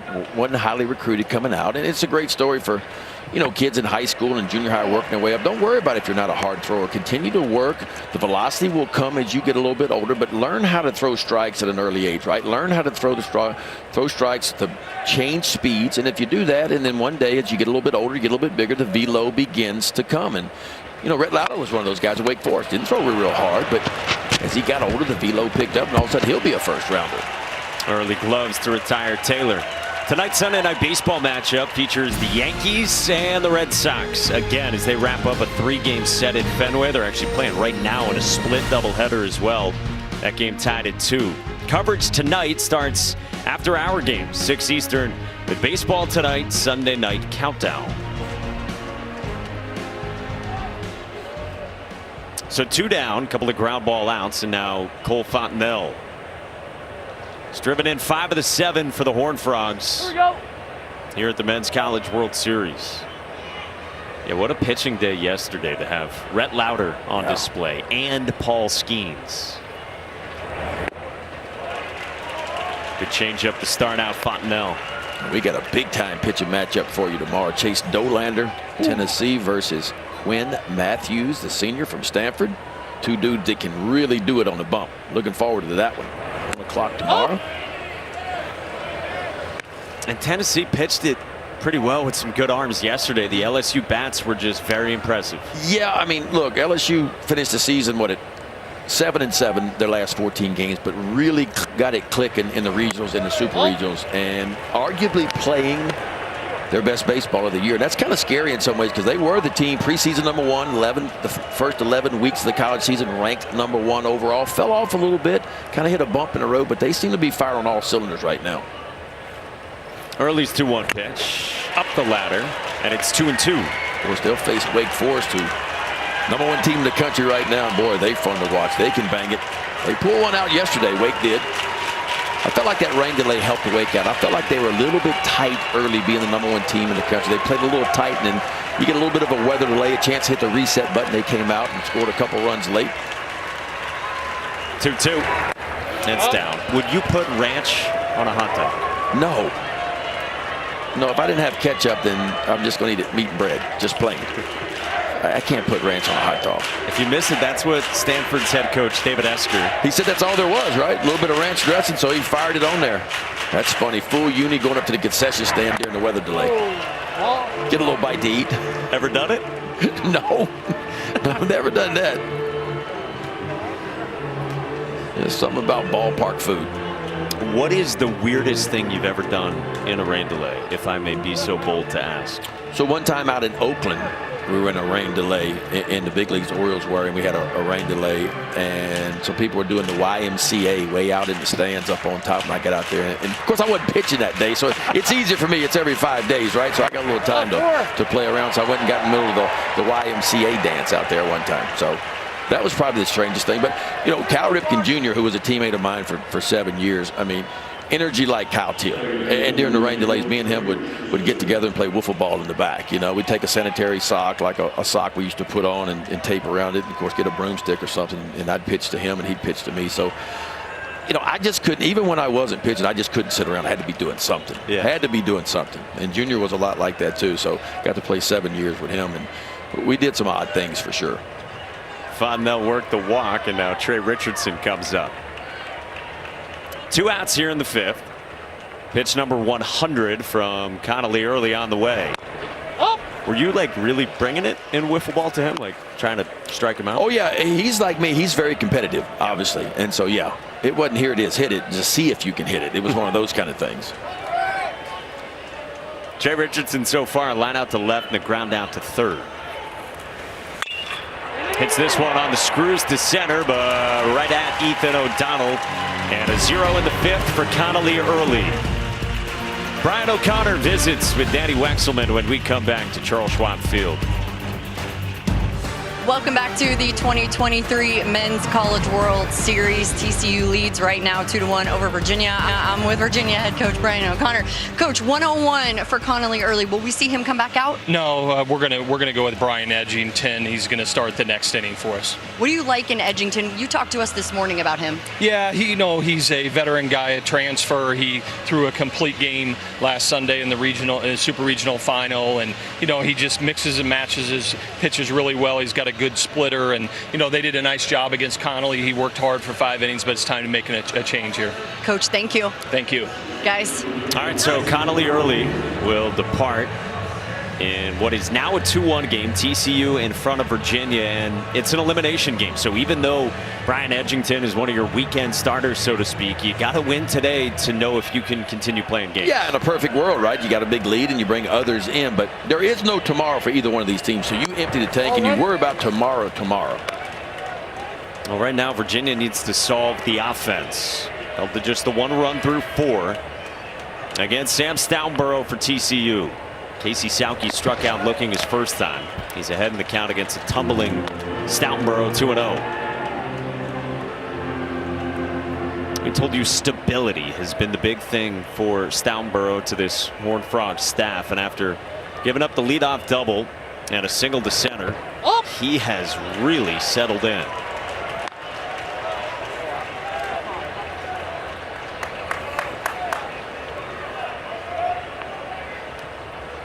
To Sauke is a 4-pitch walk.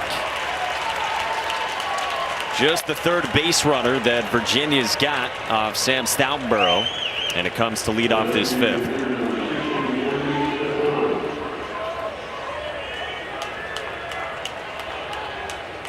We told you it's an elite Virginia offense that until this point has been held in check.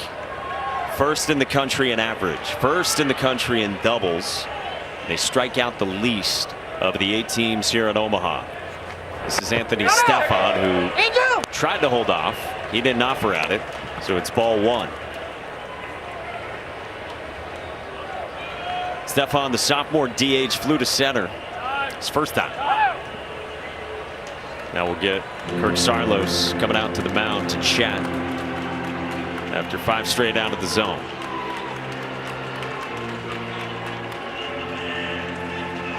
It's really impressive what TCU has done piecing together the pitching this year. They've dealt with their sorts of injury issues throughout this. Their opening day starter was Ryan Vanderhyde, Kansas transfer. He underwent Tommy John last month. Then game 2 to start the year was Cam Brown. He's a junior, has made 11 starts this year. He's got huge stuff, but he hasn't pitched since the regionals. They're also without Luis Rodriguez. Got hurt right before the conference tournament. They haven't had Brett Hansen this year either. He was a transfer from Vanderbilt. Had a lat injury at the end of the fall workout. So Kirk Sarlos said to us today, yeah, it's been a challenge to kind of figure it all out. And they've had a lot of innings from freshmen. You know, and it's the time of the year all your freshmen take a jump forward. You get them a little bit of experience. They kind of go forward. They back up. And then they kind of figure it out toward the end of their freshman year. And TCU certainly has many injuries, and there have been a ton of injuries to our pitchers, both in the college game and the MLB game. Like it's amazing. It's a record number of pitchers on the IL in Major League Baseball right now, and it seems like, you know, it's all over the college game too. That misses from Stoutenborough to Stefan. That's one of the real bummers. We're seeing it, like you said, at all different levels. Yeah. And it's hard to put a finger on why. You know, I don't think anybody really knows. There's a lot of different theories that are out there, but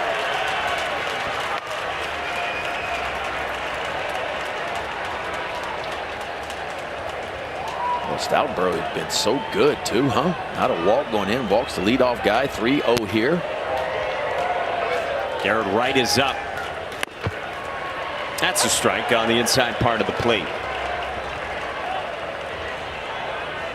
Yeah, he's been rolling right along. Yeah, it's only at 57 pitches too, so I don't think it's an endurance thing. I don't think he's tired. 3-1 is a trickler back toward the mound, a bare hand to retire Stefan.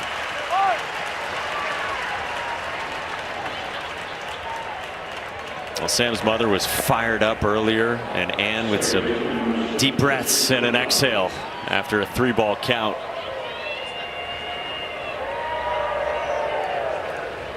Sam has really enjoyed this season, Kirk Sarlos was telling us.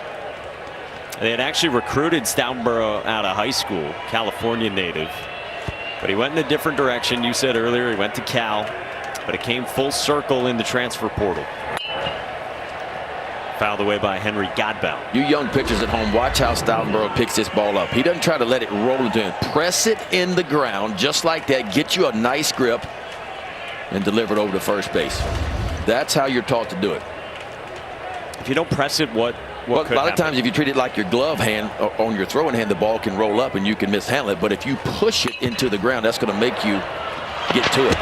Richardson recovers to throw out Henry Godbout.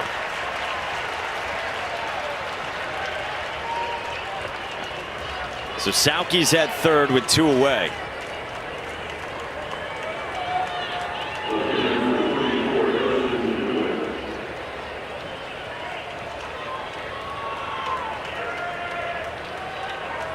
On a beautiful day, approaching 3 o'clock local time here in Omaha.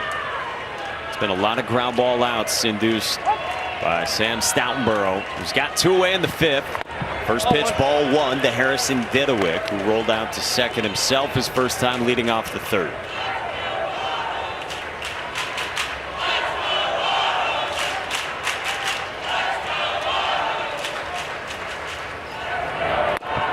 That fades outside with the changeup 2-0. Pretty good take right there. That ball was in the zone for a long time, and then it just kind of oozed its way off the outside part. Didowick has stepped up recently for the Hoos. Good take again, and it's 3-0.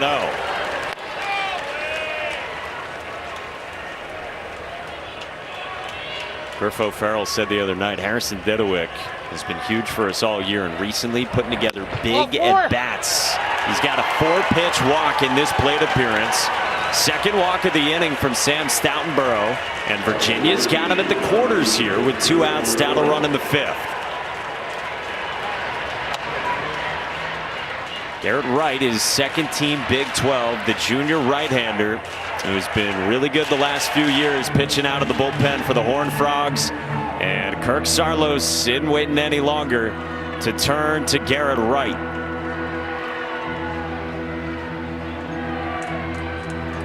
It had been 12 in a row set down for Sam Stoutenborough into this 5th, but a leadoff walk, and then a couple batters later, another walk with 2 outs.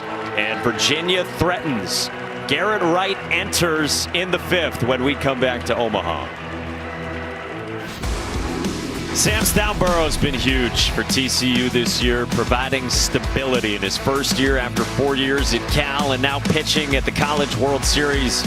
He was rolling right along, retiring a dozen in a row and doing it in front of his mother and here at Charles Schwab Field, who's been fired up and loving watching her son on this stage, who exits with a couple aboard in the 5th. Tears in her eyes, too. How about that? It is a tight-knit family. Sam's brother at TCU as well. Family has moved to Texas from California in the Bay Area. And Sam was really good today for the Horned Frogs. No, he was outstanding. I love the way he navigated through a potential big inning in the first inning. Only gave up 1, only 2 hits, 2 walks, 3 strikeouts. Of course, he's responsible for runners at first and third. Is Garrett Wright will take over for TCU. Garrett Wright's got a big arm. Fastball is going to average 94. Junior out of College Station, making his 20th appearance. 3.2 ERA, 31 punch-outs in 25 in the 3rd. Heavy on the fastball and the slider, and the slider is the out pitch for him. 49% swing and miss. College average on that pitch, about 33%. And it starts out with a slider to Griff O'Farrell, the leadoff man for Virginia. He's got the program record in hits right now in a single season after he doubled down the third base line in the 1st, then lined out to center. Runner goes, the pitch up, and now it's 2nd and 3rd. With 2 outs and a 2-ball no-strike count on Griff O'Farrell. Yeah, so second stolen base of the day for Virginia. And they'll run 2. Came in with 81 stolen bases. Not a huge number.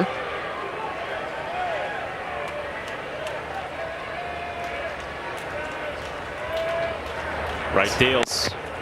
Fastball misses in. And the strike throwing's been the issue this inning for TCU. Griff O'Farrell's had an excellent season as a sophomore. First team All ACC. Brian O'Connor told us he is an elite shortstop. That's a strike at 95.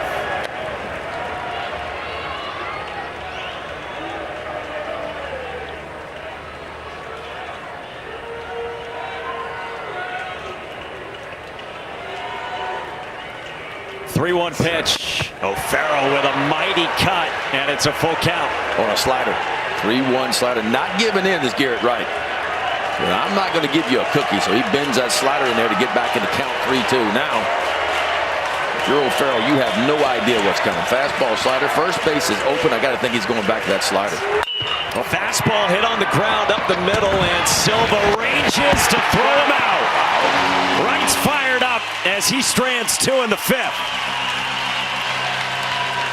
Boy, Garrett Wright coming in and doing his thing right here.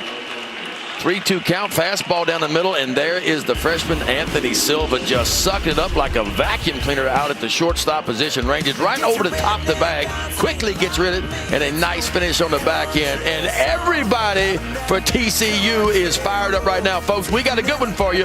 The Horned Frogs up 2-1 as we go to the 6th. The day is complete for Connor Early, and an outstanding day it was for him. Did a wonderful job of changing speed. Change up, back to an elevated fastball. How about that? Bends a little breaking ball to the outside corner. Changes the eye level, fastball up again. And there's a really good change up down and away. Slow the bat down, speed it right back up with an elevated fastball. That is pitching, folks. Changing speeds, hitting spots. That's in 5 innings, 6 hits, 2 runs. They both were earned. Walked 3 and punched out 2 on 101 pitches. So certainly did his job for Virginia. And now Brian Edgington takes over, as Brian O'Connor promised to Danny Wexelman. He's a transfer, another one of them in this Virginia pitching staff that is a top 5 staff in the country. Edgington is now at his 4th school. Like you heard his head coach say, a complete game during the Super Regionals to clinch a ticket here to Omaha, and now he enters in a 1-run game. Yeah, 92 punch-outs, only 21 walks, so better than a 4-to-1 strikeout to walk ratio. That is outstanding. Fastball solid. I mean, it's 91, maybe show you 93 or 94, but the split finger fastball is the pitch for him. And if it's working, he can really rack up the strikeouts. Faces 6, 7, and 8 in this Horned Frogs lineup, with TCU up 2-1, beginning with Curtis Byrne. Flown out a couple of times to center and right.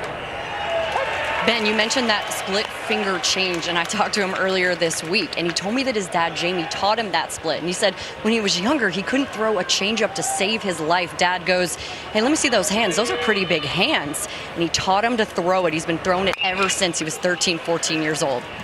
Well, right on cue, he gets a ground ball to Henry Godbout, and Byrne is retired on a couple of pitches for the first out. Big hands, big fingers. Does that help for the splitter? I think so. I mean, because you're just taking a 2-seam fastball and just kind of getting wide on it, you know. And the good thing about the splitter is you throw it like a fastball, right? You trust the grip alone is going to slow the ball down, because anytime you put a ball back in your fingers or you tuck it back in your hands, you can have the same arm speed. Looks like your fastball, but the velo is killed a little bit when you tuck it back. And a typical splitter is going to have more downward type action. And it's the biggest swing and miss pitch in baseball. When you go back to look at the big league level, the split finger fastball is swung and missed more than any other pitch. Well, Brian Edgington has used that all the way toward a 3rd-team All-ACC choice this season. He's facing Anthony Silva, the slick shortstop, who's 0 for 2. It's a slider away. So then it's no surprise you're talking about the big leagues and splitters. Brian Edgington says he models his game after Kevin Gausman. That's the master of the splitter and the changeup right there. Oh. Kevin Gausman's career turned around when he started throwing a lot of those pitches. 1-1. Inside 2-1. And Kevin Gausman's splitter is just one of the best pitches in all of baseball, quite simply. Yeah, you look at the opponent's batting average, a swing and miss on it. And he's so good with it, he can almost throw one for a strike when he wants to, and then when he wants to throw the nasty one and strike you out, he throws it just a little bit differently. He has certainly mastered it.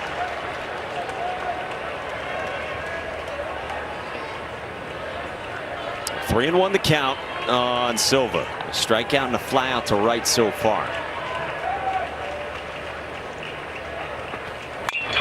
On the ground, up the middle, center field, a base hit. It's a 1-out single for Anthony Silva in the 6th.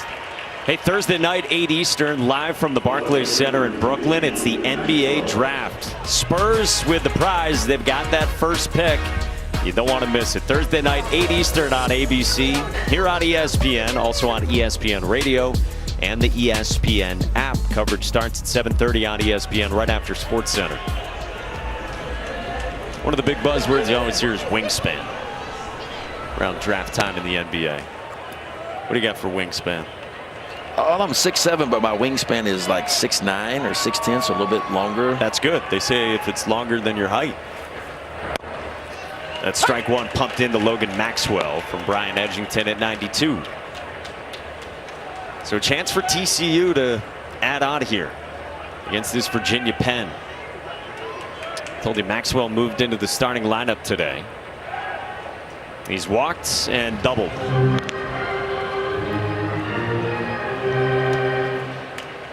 TCU, 139 stolen bases coming in, 6th best. It is a program record for them. If you watch Silva over at first base, it's kind of what they do. You see him kind of inching toward the next base. That's what TCU likes to do. So they're trying to time it up as they're getting their motion going towards the next base. They want to be stepping and moving in that direction. If they can time it up perfectly, they'll take an extra 90 on it. My job as a pitcher is I want to make him come set. I want to make him set his feet and plant his feet for a couple seconds. He's less likely to run if I can do that. But the pitch clock is a unique challenge, right? Because you got to get rid of the ball in 20 seconds. So what you want to do as a pitcher is come set early. I'd like to be ideally set as a pitcher with 10 seconds to go. Then if I want to hold the ball for 5 or 6 seconds and make him plant his feet before I deliver it to home plate, I have an option to do that. See the pitch clock in the top left of your screen was winding down toward 5, and Edgington strikes out Maxwell for out number 2. That looked like the splitter to me. Yeah. Watch where he starts it. It is in the zone, and it is gone right at the last second. There's a really good look at it. See, it looks like the fastball out, but you see how it's slower. It has that vertical break to it. That's just straight down vertical. Looks just like the fastball coming out of the hand, but the mile per hour is different, and certainly the action much different. We're talking with Nick Parker, who started game 1 here for Virginia a couple of days ago, about Brian Edgington. Said he remembers watching Edgington throw bullpens and how rare it was for him as a pitcher himself to see someone like Edgington command the ball as consistently as he would to both sides of the plate, and then loves the splitter that his buddy's got as well. I mean, it's typical, right? He gets ahead with the fastball, flip a breaking ball occasionally, but he wants to finish with that splitter. We mentioned the strikeout to walk ratio, and you're 4-1. Look, if you're 2-1, that's solid. If you're 3-1, that's really good. You're 4-1 as a pitcher. That's outstanding strikeout to walk ratio.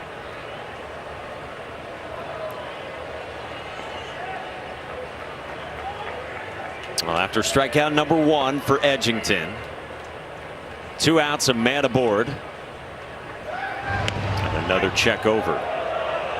So with the pitch clock, how else can you kind of mess with a base runner's leads and timing over there? Well, now with the pitch clock, you don't have as many options as you had before. Now, of course, you can pick off at the collegiate level. You know, big league ball, you can only disengage twice, right? But at the college level, you can continue to pick off. So that's one way to do it. But you got to manage the pitch clock and what's going on, because that hitter is watching the clock too. And if he thinks he gets you in a situation where you got to deliver the ball towards home plate, he'll get an extra jump on you if he can. Ball and a strike on Austin Davis, who's got an infield single and a walk so far out of the 9th spot for TCU. But the best way to do it is just vary your moves. And what I mean by that, come set and deliver the ball to home plate. Then come set, hold for a couple seconds, deliver the ball to home plate. Oh! Off the edge. Just don't be consistent, because that's what that base runner's looking for. He's looking for a consistent set, a 1 count, deliver the ball to home plate. You do that enough times in a row and he's going to get you.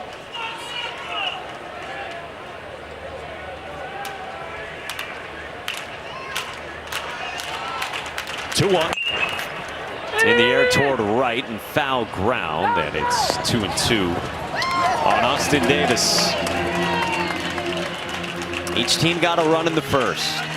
TCU added on in the third, and that's where we've been ever since. 2-1 Horned Frogs in this elimination game. Winner stays alive and plays Tuesday afternoon against whoever loses tonight in the winners portion of this bracket between Florida and Oral Roberts. That game coming tonight, 7 o'clock Eastern time over on ESPN2. 2-2 pitch is down. Teal blocks it. A full count, and Silva stays put.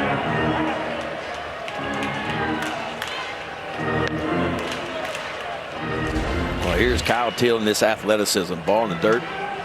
See, that's the key to everything. You see how he gets that forward lean? Why do you lean forward as a catcher? Because when the ball hits your chest protector, if your chest is straight up, the ball's going to hit and kick over your head. But if you got that forward lean, you're likely to take it off the chest, and you're going to kill it right there around home plate. 3-2 is just down. Davis works a walk with a great take, and there's 2 on for TCU. And Virginia does not like the strike zone. Edgington thought he had strike 3 right there, and that was super close. Take a look where Teal is, and the ball is over the plate, but called apparently a shade low. We'll see where it crosses the knees. Yeah, it could have been called. Well, how about Davis, huh? Single, 2 walks, on base all 3 times out of the 9-hole. Descended back up top for Eli Nunez. And he takes ball 1. Leadoff man and center fielder doubled and scored back in the first. And since then, it's a ground out to first and a fly out to left for the table setter for the Horned Frogs. TCU 2 for 6 today. Runners in scoring position. Virginia 1 for 5. There's a strike at the knees at 92. Nunez came up in the 4th with 2 on. He flew out to left after a couple of walks. Both came with 2 outs against Connolly early, the Virginia starter. 1-1. This is lined into right center field. A base hit for Eli Nunez to add to the lead. 3-1 Frogs in the 6th.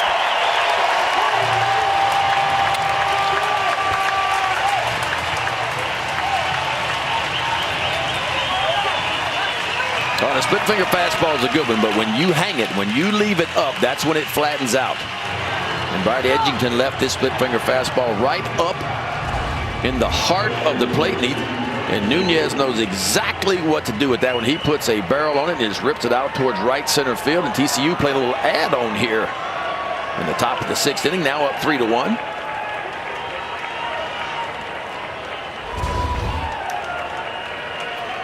With 2 out action for TCU. The margin now at 2, and runners at the corners for Carson Bowen out of the 2 spot. He's got a couple of hits in this game. A single to right center in the 1st, then a single up the middle in the 3rd. Came in on the RBI ground out later from Cole Fontenelle 3 innings ago. Talented and, as we heard earlier, kind-hearted freshman backstop.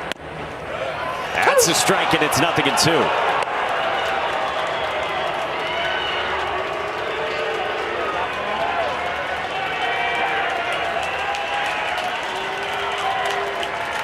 On the big stage in Omaha, Edgington trying to bear down. 0-2. This is pulled on a line to left, and Didowick's got it to end the inning. TCU adds 1. Virginia trails by 2. They've got O'Donnell, Geloff, and Teal due up in the 6th.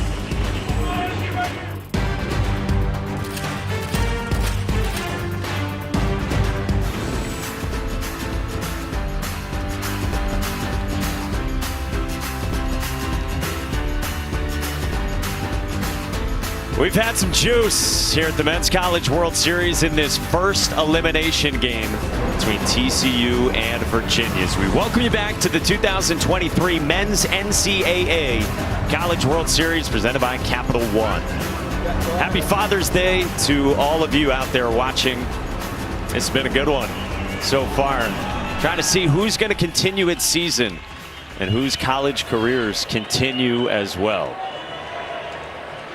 Ben McDonald, Danny Wexelman. I'm Mike Monaco, our entire crew with you.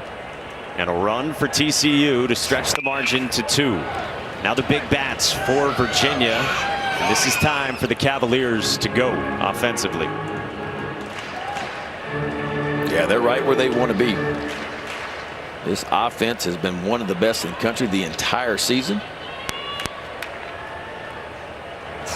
Garrett Wright deals on the outside edge to Ethan O'Donnell to power ahead 0-2 against Virginia's center fielder. who singled in the first and then struck out in the third. Only 2 hits for the Cavaliers, and they both came in that first. The first 2 batters of this game. Had a couple of walks in the 5th against Sam Stoutenborough, the TCU starter, but they have been held in check these last 4+ innings. Right deals. Check swing. No swing. According to Angel Campos. 2-2.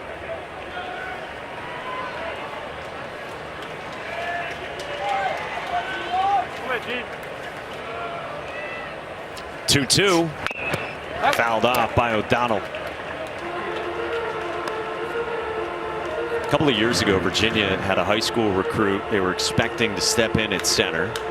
Benny Montgomery out of Pennsylvania, but he got drafted 8th overall to the Rockies. So they had a hole in center this year, and they plugged in O'Donnell from Northwestern. Yeah! Strikes out on a hard slider down. Bowen caps the K, and there's one gone here in the last of the 6th. All right, it's 8 teams, of course, in Omaha. 2 brackets of 4. The winners meet starting on Saturday in a best-of-3 final.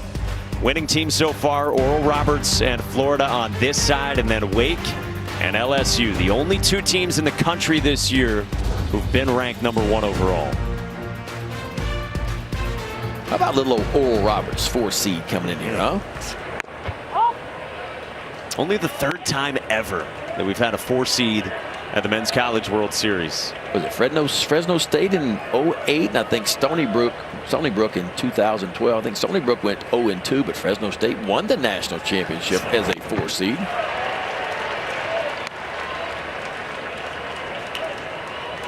And ORU's got a program record 52 wins this season. Ball and a strike on Jake Geloff. Another cut and miss through the slider. Virginia's 3, 4, and 5 hitters in this game are 0 for 6. And here in Omaha, they're 1 for 15. Geloff and Teal, Batman and Robin, still hitless. It's outside, 2-2.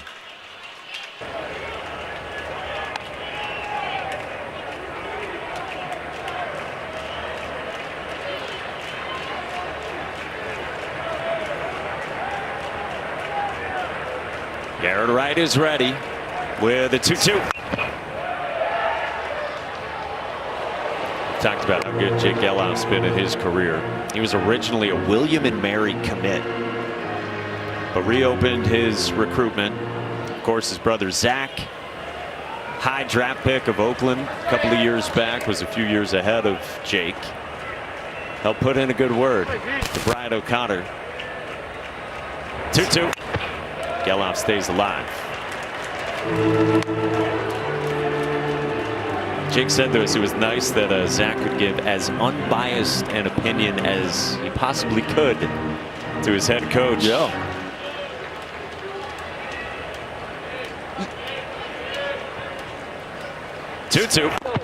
Yeah, Mike, Just outside. I think you're forgetting the best part of that story is that when Jake was on his visit with his brother Zach, they've got games playing, you know, in their locker room around that stadium. And there was Vanderbilt, Virginia, and Jake told us he was rooting for Vanderbilt, 12 years old at the time. Didn't realize you probably shouldn't be doing that if you're on Virginia's campus.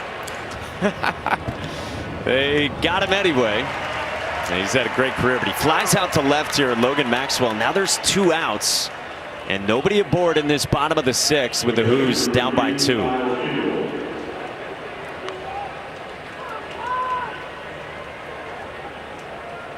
Hitless since Griff O'Farrell and Ethan O'Donnell started the bottom of the 1st. Kyle Teal has popped out to 3rd in foul ground and rolled out to 1st base.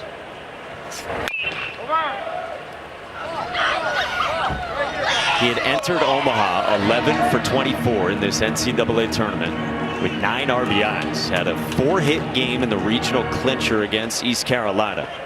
Homered and doubled in that one. Then against Duke and the Supers had a couple of multi-hit games. Drove in 4 in game 3. Ball and a strike on Teal. Well, Virginia can hit the fastball as well as anybody, but TCU today has done a really good job of changing speeds. A lot of change-ups, breaking balls. They've kept Virginia off balance. 1-1. Off speed again to the back foot. Hey, Randy, can I get a new one? That was good work by the pitcher there, Garrett Wright, using the first name of the home plate umpire, asking for a new baseball. That's doing your homework right there. How about that? That is really doing your homework. I'm impressed. I used to never know the name of the home plate umpire, ever. He summoned a new ball from Ramon. 2-1. Teal with a mighty cut again through that hard slider.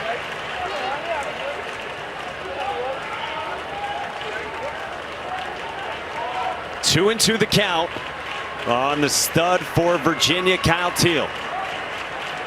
Garrett Wright deals. Just off the inside edge at 96.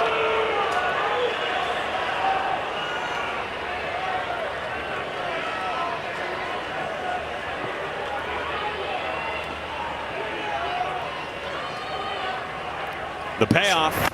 Teal strikes out. Garrett Wright fired up. He goes 1, 2, 3 in the 6th. Bookended with K's. Yeah, Garrett Wright. How about this slider? 3-2 count. Looking fastball is Teal, but instead it is a slider right underneath the bat. And boy, TCU is putting on a show from the mound. Now up 3-1 as we go to the top of the 7th inning. At the Omaha Zoo, trophy makes an appearance. You been there, Ben? Yeah, years ago. And I don't even know if the zoo is in the same place. It used to be by old Rosenblatt out there. Is it still there? Still the same zoo? Oh yeah, that was a yearly visit for us. You had to have to swing by the zoo on your off day and check it out. Always enjoyed that. Chill with some penguins. Remember the penguins, elephants, all that stuff. Penguins are having a rough day in this heat, I can tell you right now. It's not their kind of day. It's more their kind of day in the wintertime out here. Ben, what's your spirit animal? What are you? I don't have a spirit animal. A giraffe? I don't have what's a spirit animal? A cheetah? I'm fast like a cheetah. Probably a little faster than you, Danny. Definitely not. Definitely not faster than me, but close. Good try. Have you guys raced? No, but we will. Post game. It's on. Danny tells me she was a track star. I am a track star. Danny, that ship has sailed for you, just like pitching has sailed for me. All right, Grandpa Ben, whatever you say. It's getting spicy, folks. As we go to the 7th. Happy Father's Day, Ben. Yeah, thank you. Appreciate it. Seemed genuine. She meant it. 3-1 TCU out of Virginia. And Braden Taylor lofts this one to left. Harrison Didwick's there for the first down for Brian Edgington.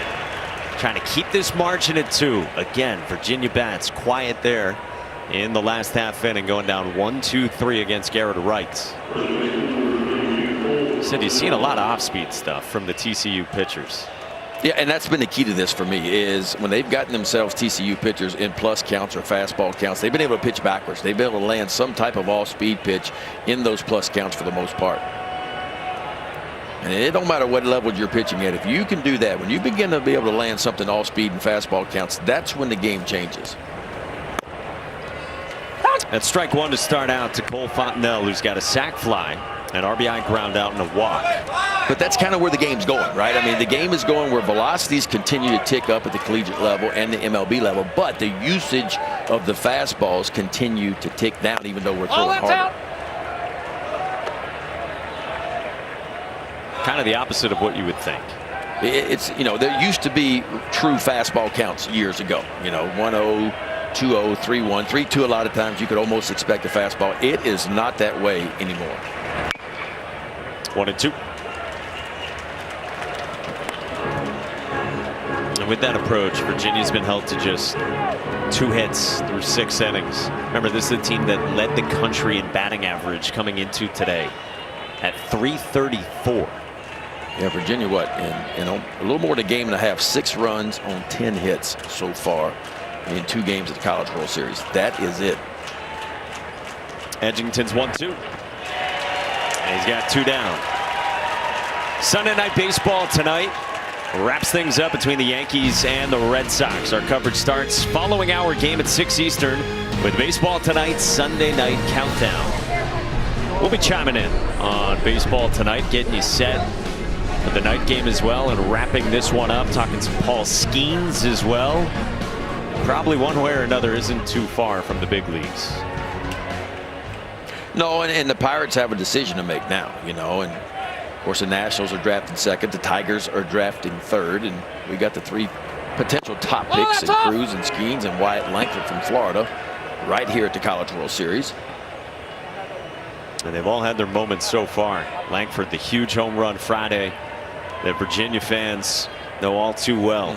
That thing landed on the concourse out there. Gosh. Longest home run in Charles Schwab Field history. Yeah, he got all, that's what you call getting all of one.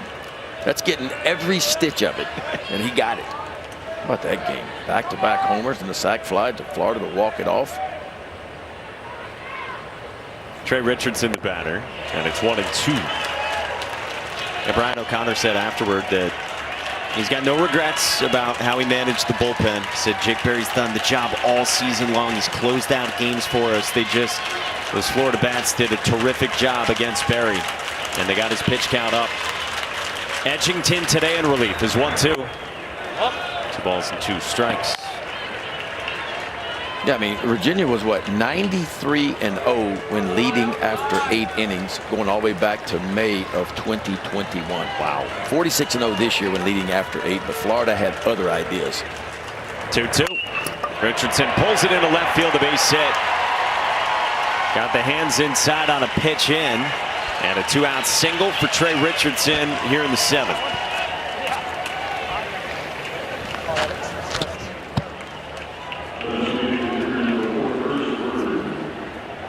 Yeah, partner, you're all over this one. This was a nice move to the ball by Richardson.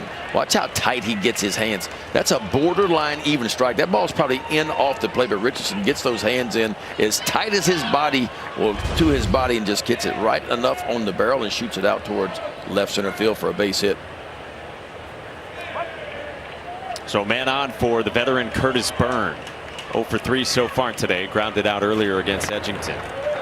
By the way, Trey Richardson, how fun is this guy to chat with? He was telling us how he's been so excited during this postseason run because he had never made it past 2 games at the Big 12 tournament in his time at Baylor. And so going deeper and being Big 12 tournament champions with TCU, then going to regionals in Fayetteville, Arkansas, then hosting Supers, and of course coming to the College World Series has been some kind of ride for Trey Richardson. And he may not be over at first base very long. 2 out. He's got 24 stolen bases on the year. See, he starts with no lead at all, but watch him. He wants to time it up just right as he gets his momentum going towards second base. TCU is 0 for 2 trying to steal bags here in Omaha. I mean, it's been constant pressure by TCU. I mean, Virginia's not gotten TCU in order in any inning yet.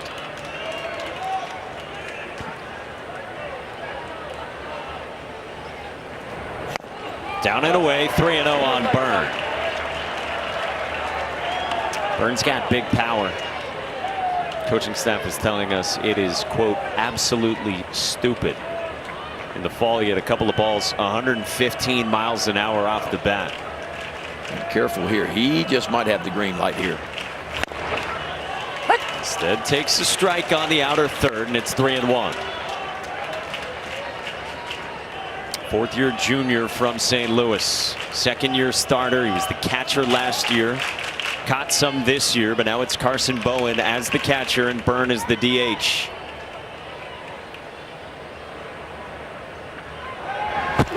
Safe.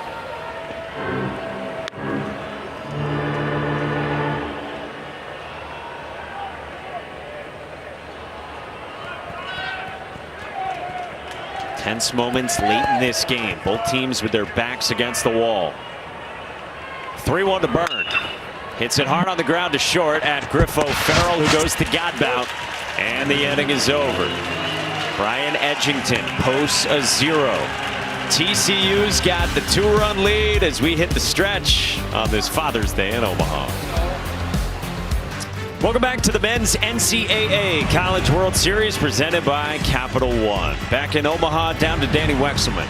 Yeah, guys, earlier this week, we saw TJ Bruce, Kirk Sarlos are meeting together, and we asked TJ Bruce, how did you end up here at TCU? And he said, oh, it's a really good story. So you got to go way back. Pico Rivera, the Dodgers travel team in LA, and TJ's cousin Joe played with Kirk. Kirk was 15, and TJ was 12. So TJ was running around. He was kind of the annoying little kid running around. He said, I saw Kirk, and there was something about him then. They've stayed in touch ever since. TJ was the head coach at Nevada for 7 seasons, and almost a year to the day last summer, TJ texts Kirk and sends him a screenshot of a Southwest flight and says, I'm ready when you are. They've just stayed in touch for so long and been so important to each other, grew up just 10 minutes apart. And so TJ now a part of Kirk's staff. How's that for bold? Sending the flight info. Ethan Anderson strokes this one to left center and back toward the wall, and that ball is gone. Leadoff shot for Ethan Anderson to make it a one-run ball game.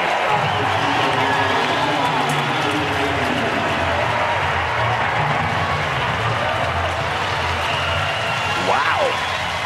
How about a little oppo, huh? 104 miles an hour off the bat, 387 feet. Boy, and wasting no time at all was Ethan Anderson.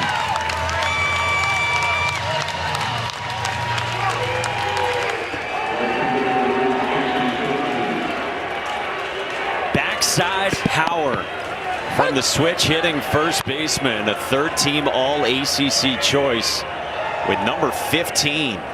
That was impressive. To go opposite way, 375. Now Casey Sauke's down 0-2 against Garrett Wright. It's a one-run game just like that. Only the third hit for the Who's. Into the 7th. Sauke strikes out, one gone.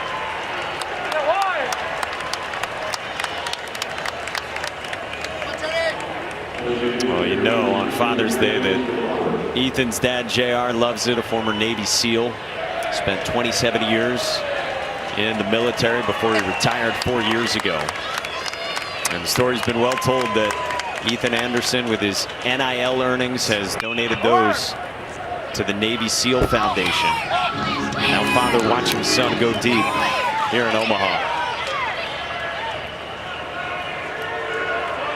So 1 out, no one on. Virginia down a run to TCU. And an 0-1 to Anthony Stefan is a strike from Wright. I say it's a gyro style slider from Garrett Wright. It's hard with late break. Bouncer toward first and foul. Yeah, it almost looks like a cutter a little bit. You know, it has the action of a cutter, but it is hard and it is late. You can see what he likes to do. He likes to get that ball kind of in on the hands of the left-handers. Starts on like the inner third and works it towards the inside part of the plate.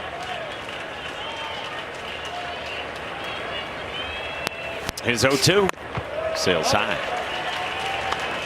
And 3 years out of the bullpen for Garrett Wright, native of College Station, Texas. ERA in the low 3s. Tons of strikeouts. Yeah! Another one here.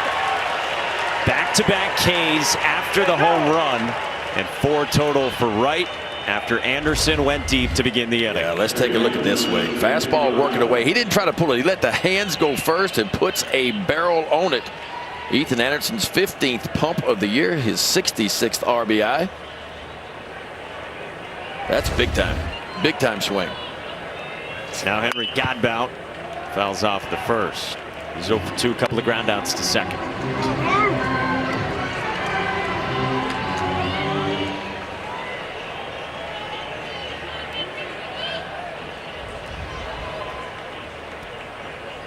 A 1 from Wright.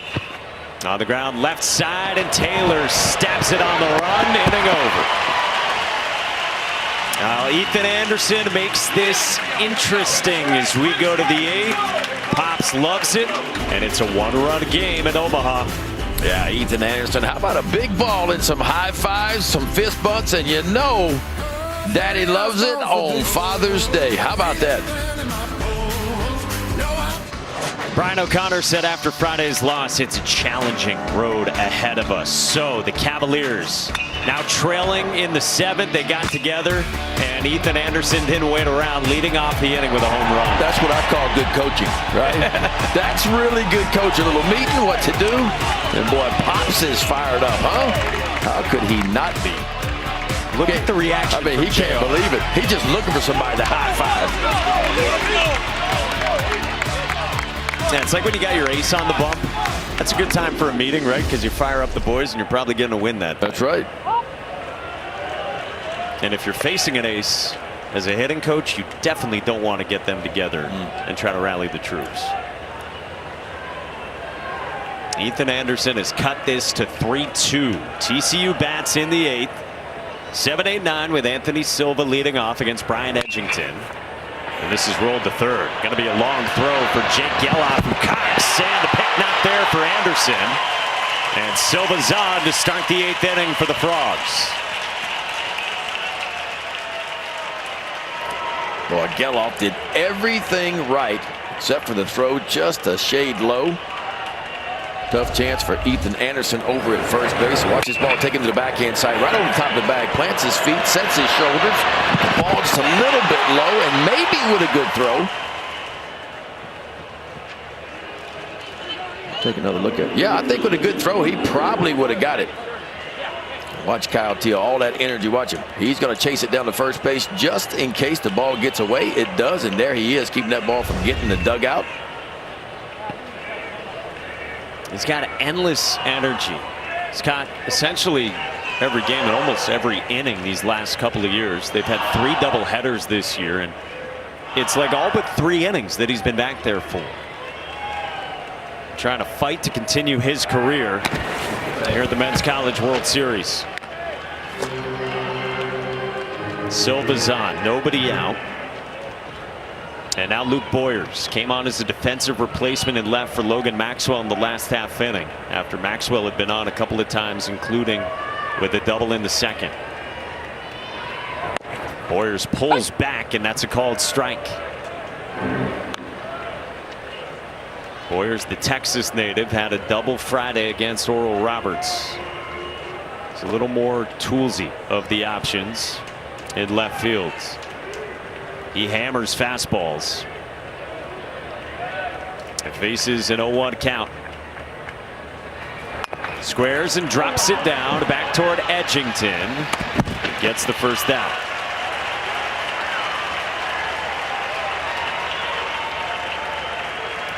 Yeah, TCU play a little bit of small ball. Trying to extend that 1-run lead here in the 8th inning.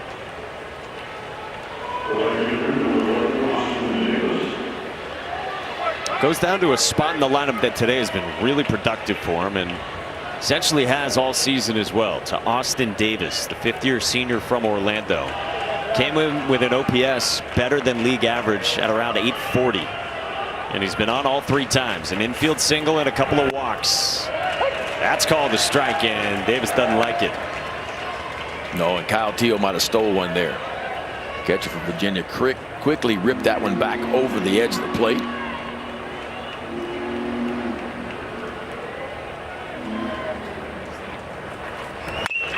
This is hit in the air to center. O'Donnell bolts back on the move, and he can't get there. Silva rounds third and scores, and it's insurance for TCU in the 8th. Well, have a day, Austin Davis, huh? Out of that 9-hole on base all 4 times. A 2-for-2 day, including his first RBI. And I think this ball fooled O'Donnell a little bit out in center field. I don't think he thought this ball was hit as hard as it was, because he goes hard at first. Just a hanging breaking ball sitting right up in the zone. And Austin Davis puts a barrel in. Look at O'Donnell out in center field. So he takes off running right here. He slows a little bit, but then tries to take off again. He didn't realize that ball was hit as hard as it was. Carried all the way out to the warning track and just over the glove of O'Donnell, and TCU got that run back, and now up 4-2.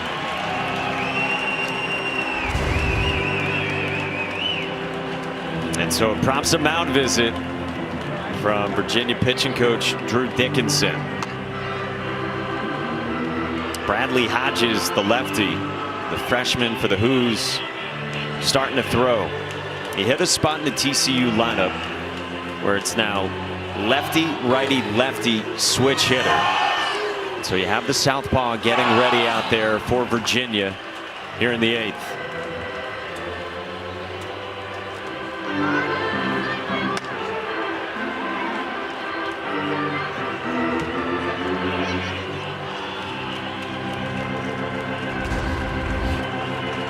Let's look at Ethan O'Donnell. You see him right out here in center field. Let's take a look at his route. Watch him go in and then back. I just think he thought the ball was not hit as hard as it was, because his route going to the ball where he thought the ball was going to end up versus where it actually ended up fooled him a little bit. Now the wind has changed a little bit. It was blowing in early in the part of this game. Now it's pushing a little bit out toward left center field. And Edgington locks back in with strike one to Eli Nunez. Yeah, it's been tough to size it up at different times here over these first 3 days at this Men's College World Series. Couple of hits for Nunez. Takes ball one.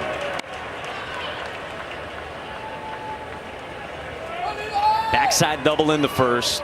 Pull side run scoring single in the 6th. At the time it made it 3-1 TCU. Virginia got within 1, and now the lead back to 2 for the Horned Frogs. Sliced in the air, foul. Boy, TCU has out-hit Virginia today so far, 11-3.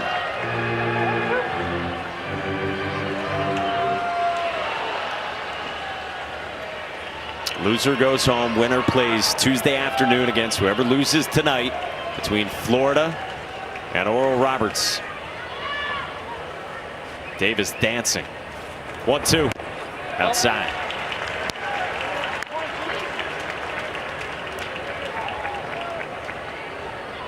Pretty much all the arms for Virginia except Jake Berry and of course Nick Parker, the starter on Friday, available in relief.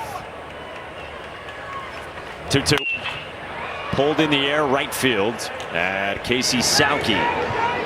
With Davis readying, Sauke's got a great arm. He unleashes one, but isn't going to get Austin Davis. 2 down, man at third.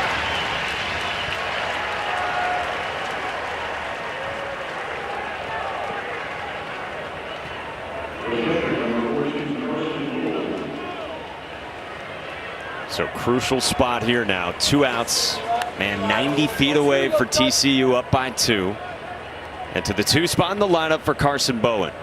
Hits in each of his first 2 trips, in the first and then in the third. Then a ground out and a line out to left. He's got 4 hits here in Omaha. First pitch. Strike at the top of the zone.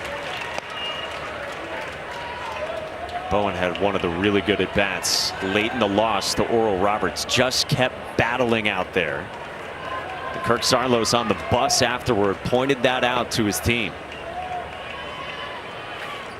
0-1. That's outside.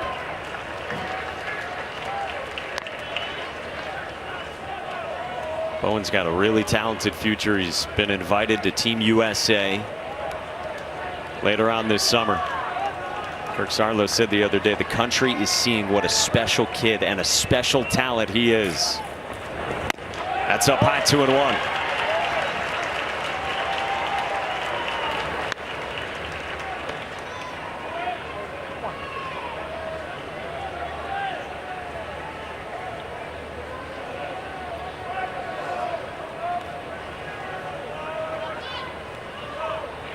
Two-one pitch.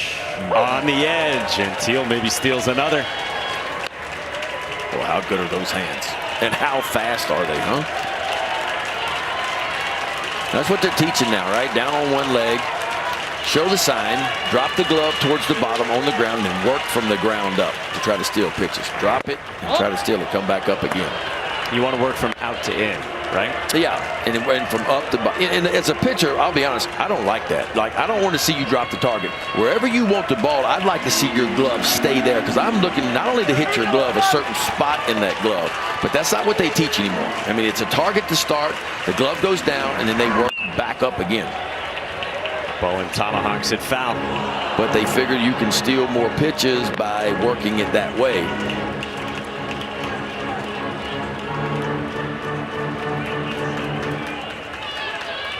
Teal readies to present a target to Brian Edgington. 3 balls, 2 strikes, 2 outs, 8th inning, a run in, and a man at third for the Frogs. Payoff pitch, and Bowen resists. He's on with a 2-out walk here in the 8th, and TCU's got him at the corners. Well, TCU has had some outstanding at-bats today.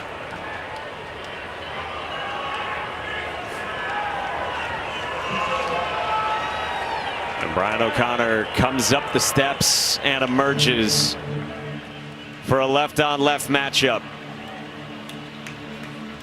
TCU's got a chance to really stretch it with 2 aboard for their best player, the likely first-round pick Braden Taylor, who doubled earlier in this game. Austin Davis had the run-scoring double. TCU is up 4-2 in the 8th here in Omaha. The NCAA Men's College World Series is presented by Capital One. What's in your wallets? Brian O'Connor and Virginia against Sam Stoutenborough and TCU in what has been a good one in the first elimination game at the Men's College World Series. First of 2 games today. Elsewhere in this first bracket, on the winner's side of things, Wyatt Langford, likely top 3 draft pick in this summer's big league draft, signing the autographs after he went 456 to left field. That's large on Friday. Yeah, and look, if the Pirates want to cut a deal, Wyatt Langford could be the #1 pick. There is Bradley Hodges making his 19th appearance of the year, just a freshman. 2-0 record, ERA 4.41. He's punched out 39 and 32 2/3, and that's a good number. But 23 walks, a little bit alarming for the left-hander. He's got his hands full, 1st and 3rd and 2 out. And there's Edgington's numbers, 2 2/3, 5 hits, 2 runs to this point. He's responsible for runners at 1st and 3rd, 2 walks and 2 strikeouts. And what a spot for Bradley Hodges. Tense moments for everyone. You can hardly watch. At Charles Schwab Field. Braden Taylor looms for Hodges, left on left. Taylor doubled, like we said, to the pull side down the right field line back in the 3rd inning. And he comes up with runners at the corners. Austin Davis at 3rd, Carson Bowen at 1st. Taylor, the native of Utah. Strike 1 to the glove side at 93. This guy's hit a ton of home runs. For his career, it's 48. Became the program's all-time home run king during the Big 12 tournament a few weeks ago in Arlington, Texas. Wow. Can't do it much better than those 2 pitches. Good fastball down the way. And an outstanding hook to get ahead 0-2.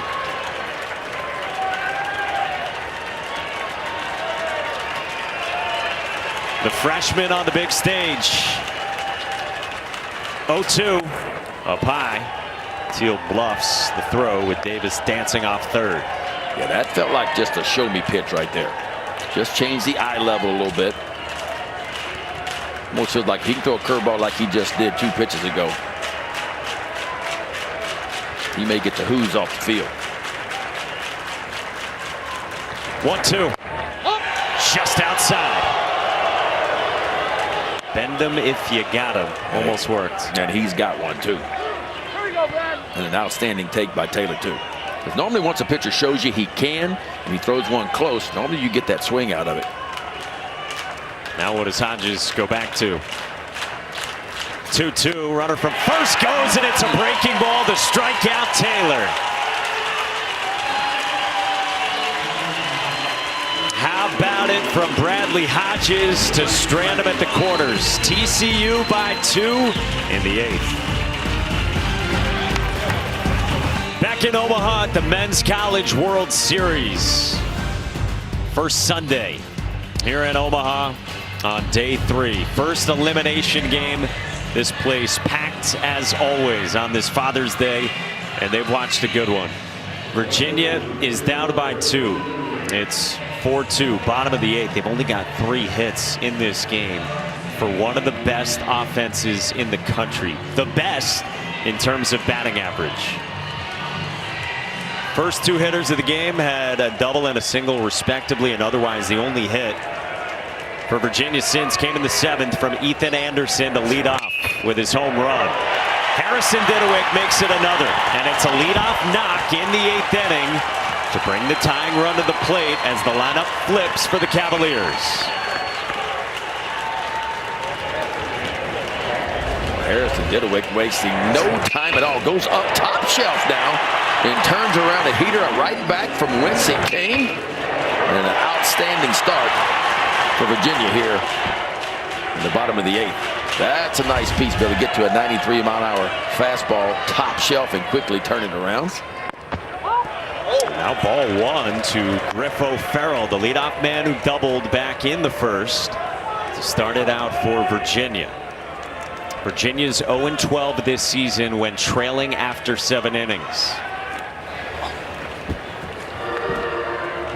We have seen some crazy comebacks. Both these teams know that all too well after dropping their Friday openers in heartbreaking fashion. O'Farrell squares and he jabs at it, so it's 1-1.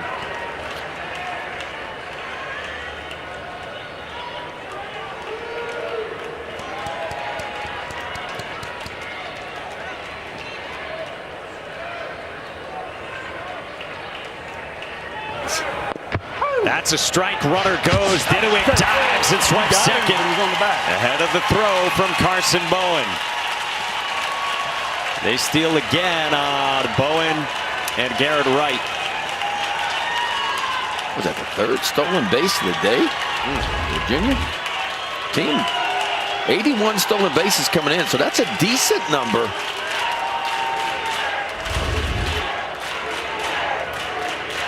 And now in scoring position. 1-2 pitch. O'Farrell pulls it in the air to left and toward the track and caught by Luke Boyers. Didewick moves up on a long fly ball out for Griff O'Farrell. But a productive out it was for O'Farrell, because he hit it plenty deep enough right up against the wall out in left field. Didewick tags up from second. He ends up at third. Boyers got a little bit turned around out there, but made the play. Remember, he came into the game a couple innings ago as a defensive substitute. And Griff O'Farrell, frustrated, just missed. Kirk Sarlo's visits with now 1 out in this 8th, and Didewick over at third. Well, Garrett Wright's been pretty good since coming into this game. They got a lefty now in Ethan O'Donnell. It could go left on left if you want to. Ben Abelt is the funky southpaw, and he will enter. Talented freshman who's been really good with a bunch of strikeouts for TCU this season. Let's go, baby. Folks, this is only the first of 2 games here today at the Men's College World Series. The Shohei Ohtani of college baseball, Jack Caglione in Florida still to come. 2 2/3 for Garrett Wright with 4 strikeouts out of the pen. Tip of the cap for a guy who has pitched well for 3 years for TCU. Yeah, big time effort there. Showed you a good fastball, a really tight slider. Gave up 1 run on 2 hits, punched out 4, only walked 1. He's going to turn it over to the big left-hander, Ben Abelt, who pitched the first game here at the College World Series for TCU, working 2 innings, gave up 1 run. See the numbers on the year, making his 31st appearance. A very good ERA, 50 in the third. He can strike you out. That's what he's looking to do. 64 punch-outs, only 24 walks. It's a good fastball from a little bit different arm angle, too. And it's heavy on the fastball. He's going to throw that fastball about 85% of the time. Breaking ball about 13%. Changeup only about 3%. And boy, it's serious crossfire, too. If you watch where he steps versus where he starts, it's long, it's left-handed, it's down low, almost sidearm. If you're a left-handed batter standing in the box on this guy, the ball feels like it's actually starting behind you. But watch where the left foot is and watch when he picks up the right foot and where he actually steps. Way crossfire. So just a little bit different look. We were talking with the coaching staff for TCU. They said it's like it's coming from behind your back as a left-hand hitter. And on top of that, the fastball that he throws so much, it's got a crazy amount of sink and run to it. Yeah. If you're a left-handed batter, you got to hang in there. And what I mean by that, you got to make sure your front shoulder is going straight toward the pitcher and not bailing out towards first base, because it is an odd look. Man at third, one out. Ethan O'Donnell is the lefty hitter against Abel. Watching ball one on a fastball. O'Donnell with a single in the first and a couple of strikeouts since. TCU's pushed back in the middle infield. They're going to concede this run. Only the third baseman you see where Taylor's playing. Maybe a hard shot to him. He might come home. Everybody else will take the out over at first base. Right up the middle into the shift at Anthony Silva for out number 2, and it's a one-run game again on the run-scoring ground out from Ethan O'Donnell. That was a rocket right back to the top of the mound. Kicked up for the shortstop Silva, who collects the out over at first base. And Virginia down just one run away again.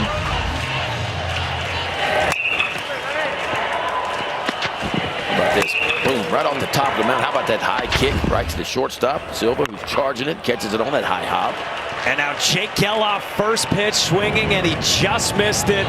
Skied it to left at Luke Boyers, and the freshman up to the task. Ben Abelt gets the last couple outs in the 8th. TCU by 1 to the 9th. This game has not disappointed. TCU and Virginia fighting to continue seasons and careers in this elimination game at the Men's College World Series, where only 8 teams are left in the entire country. And after this one, we'll be down to 7. And you don't want to go anywhere, because this is what we have seen so far in 5 games in Omaha, that there is late offense. And within that, in the run scoring, late in ball games, many twists and turns, Ben McDonald. Yeah, I mean, our first 3 games, all the runs were scored, felt like in the 9th inning, you know, come from behind. And some bullpens that have been really good all year long. They've given up some runs in this one so far. This finish is going to be fast for sure. Bradley Hodges comes back out after he got a strikeout of Braden Taylor in a big spot in the 8th, stranding 2. And now the freshman in the 9th against the cleanup man for TCU, Cole Fontenelle. Fouls this one off himself and is hobbled.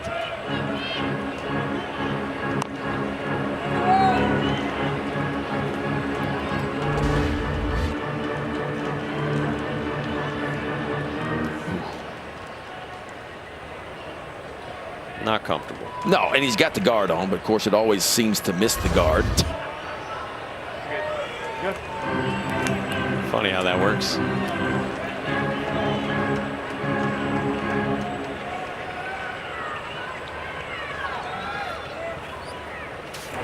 Outside, arm side miss with 93, and it's 2-1.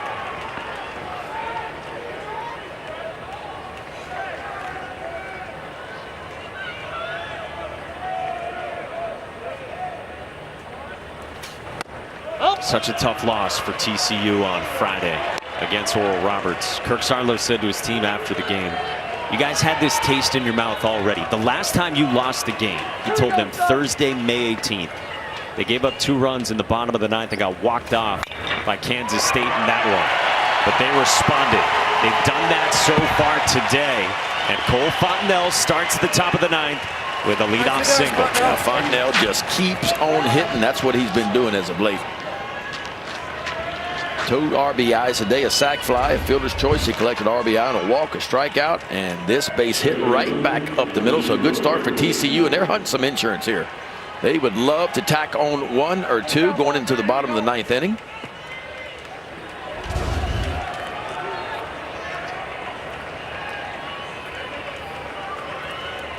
Well, brings up Trey Richardson. He's already had some monster moments in this postseason for the Horned Frogs. 1 for 4, a couple of lineouts, and then he singled to the pull side his last time and pulls back on ball 1.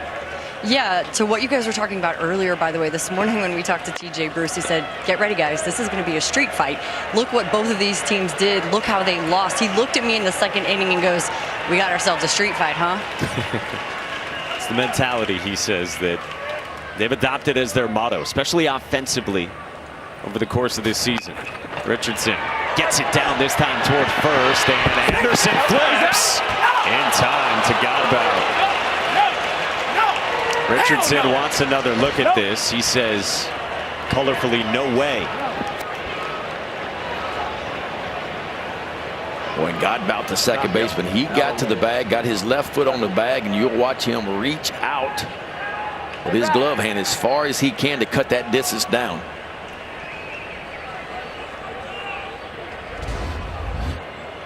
We can assure you the announcement is that there is a challenge. Godbout reaching right there. TCU. I think they got him. Challenging to play at first base.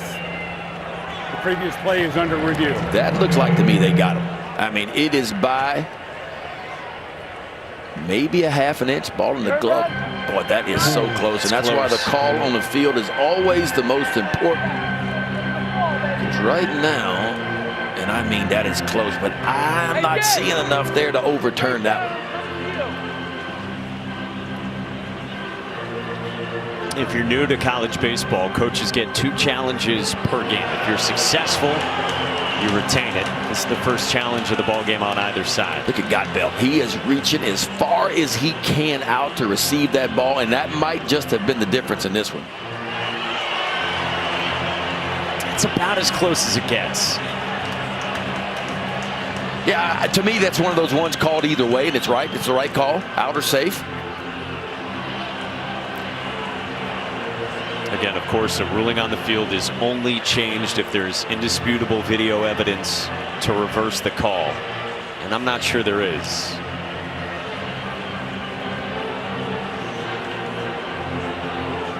Ball in glove.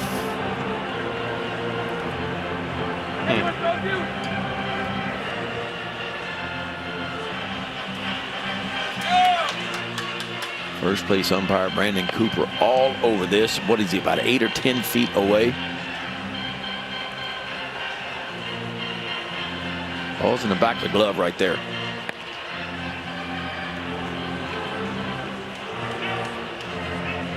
All right, what do you think? I say it stands. I'm with you on that. I just don't see enough to overturn this one. As close as it is, and again, if he'd have called him safe, we'd be sitting there saying the same thing. I think he's got to be safe. And that's why I think it stands and not confirmed. And the longer this goes, the more you think that you don't have indisputable evidence to change the call to safe. Trey Richardson, of course, for his part, fun personality that he is. We enjoyed chatting with him. He certainly thinks that he was safe. Yes. And this is a pivotal call here. Could be 2 on, nobody out, or man at second after a sacrifice, and 1 away in the 9th with TCU up a run.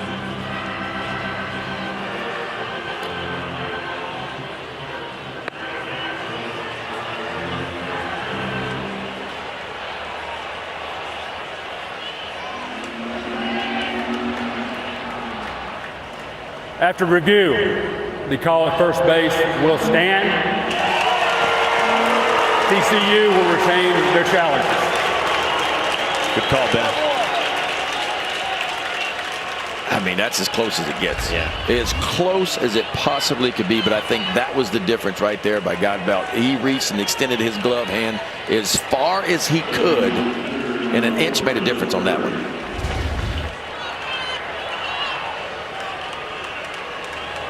Anderson got the flip to him in time. 1 away Fontenelle at second. And before Curtis Byrne bats, Brian O'Connor's coming out again. You got two righties now in this lineup with Byrne and Anthony Silva. And Jay Woolfolk working in the pen and getting ready. Woolfolk came on eventually in Friday's game for Virginia against Florida.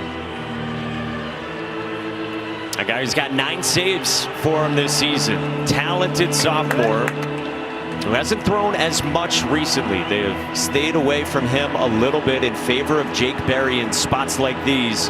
But Berry unavailable, we were told today. So it's Woolfolk who enters in a big spot again for the second time in 3 days in the 9th inning. Those close calls for these two teams set up a must-win for them here in this one today. Elimination game at the Men's College World Series. TCU and Virginia. TCU, who came here as the hottest team in the country. Huge turnaround to their season. You got to go back a couple of months for both of them to find the last time they've lost back-to-back games. And TCU leading Virginia, the number 7 team in the country, with 50 wins to its name and down a run. 1 out, man aboard at second for TCU, and Jay Woolfolk, who has spent so much of this season for the Hoos as their closer with 9 saves. He came on Friday against Florida, only threw 3 pitches to the lone batter he faced, Luke Heyman for Florida, who had that walk-off sac fly. Yeah, ERA's been really good, 2.97, 38 punch-outs in 33. 20 walks, a little bit of a high number. It's a good arm. Fastball is going to be anywhere from 91 up to 95, but the difference makers for him this year have been the off-speed pitches. The slider whiff rate 41%, the changeup 40, and the cutter that he throws 53%. All of those well above average when it comes to swing and miss pitches. He's got a righty to start in the veteran TCU DH in the 6th spot, Curtis Byrne. First pitch is pulled to left at Harrison Dedewick. 2 down. So quick work for Jay Woolfolk.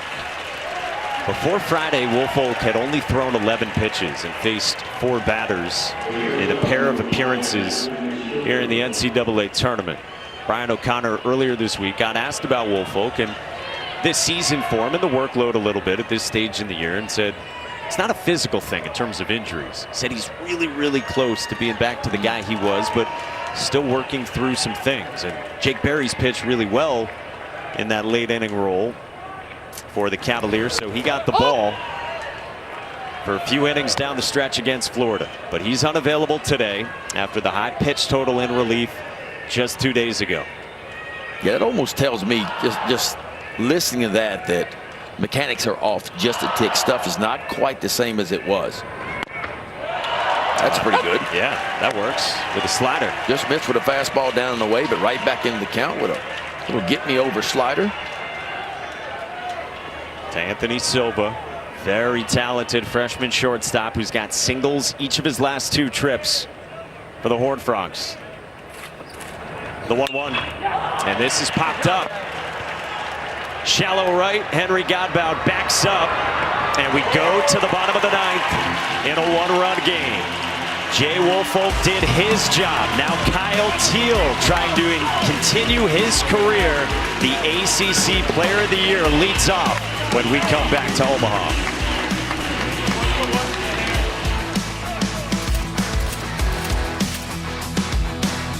Three of the first 4 games here at the Men's College World Series were decided by 1 run each. And so now in the 5th game here in Omaha, we got a 1-run ball game to the bottom of the 9th, and tense moments for the Teal faithful. Kyle Teal, the cleanup man for Virginia, set to lead off in this bottom of the 9th for the number 7 team in the country in this elimination game.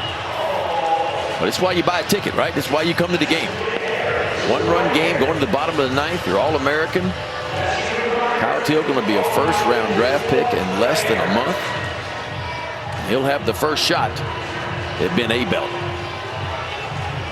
The funky freshman left-hander whose release point is literally off the charts from where he's throwing. It's from over in Iowa right now. Is where he's letting it go. Maybe in Davenport. And that's what he's going to uncork to Kyle Teal. Numbers down left on left for Teal. And OPS at just 712 for the season. And staring at that breaking ball from that slot to begin in this home half of the ninth. Boy, and the first out is always the most important of every inning. First batter. If I'm on the bump, boy, you got to get that. Your focus has to be at an all-time high right now. Teal slices one foul. He's hitless in the 2 games so far in Omaha. And that is hard to do for a guy who has 236 hits in his 3-year career. That's a strike with a heater. 1-2.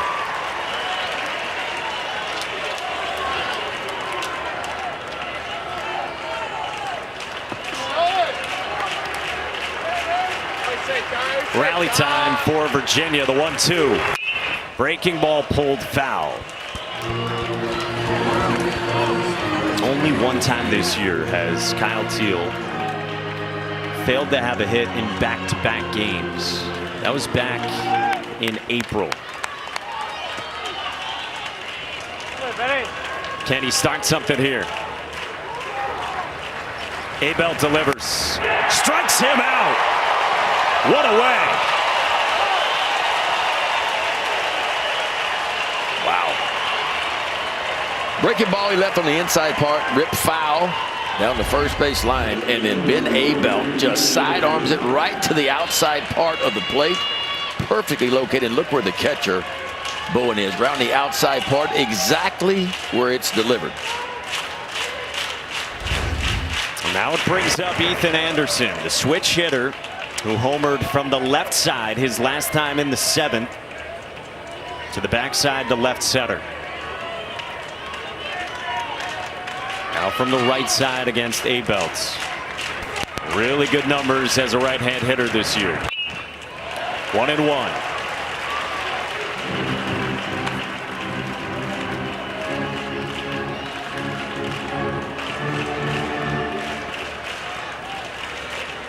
Virginia trying to continue its season.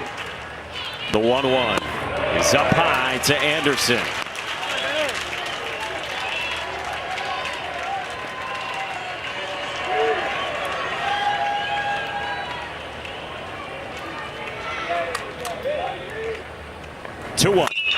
On the ground left side at Silva. He's up with it. 2 down.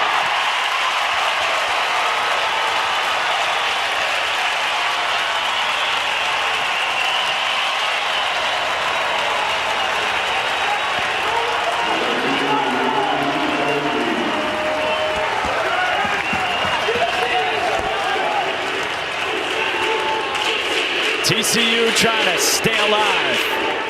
Sonny Dykes loving what he has watched so far. Horned Frogs 1 out away as Casey Sauke climbs in for the Hoos. Down to their last out. Ball 1 to Sauke. Very talented sophomore. They expect a breakout season from him next year. Freshman All-American last year. Trying to come through in the 9th here. Line to center field. Nunez charges in and it drops and then kicks away. Sauke motors to second and the tying run is in scoring position with 2 outs for Virginia in the 9th. Boy, just that fast too. And I thought Nunez was fixing to lay out and collect the final out of this game, but in the last second he pulls up out in center field. Boy, how about this swing? Sauke all over it, right out center field. You can see Nunez coming hard and pulls up. That ball almost looked like it hit at his feet. It felt like one more step and a little bit of a dive, and he had it, but instead the tying run is in scoring position. And so now it gets interesting for TCU head coach Kirk Saarloos. You got a left on left right now, but you got Luke Savage out in the bullpen, the right-hander. Now, Anthony Stefan, the left-hand hitter, actually has really good numbers in left-on-left scenarios. And there was a time this year where he was not an everyday guy because of the fear of how he would do against lefties. And Brian O'Connor told us, I didn't know how he'd be against left-hand pitching. But it was back against Florida State earlier this year. They kept him in. And he delivered in left-on-left scenarios. And he's been the DH for Virginia ever since. Well, you don't know till you give him a chance, right? You can guess and think. But I love that he got the opportunity. He performed well. But Ben Abelt's not your everyday run-of-the-mill left-hander. It's just a little bit different look. First pitch is down and away, ball one to the sophomore Stefan.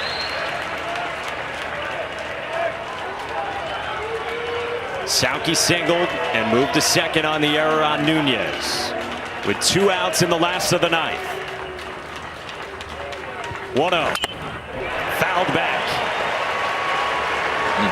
Not where you want that breaking ball, not in. That's the one the left-handers can get to when it's a lefty-on-lefty matchup. You want to bend that breaking ball more to the outside part.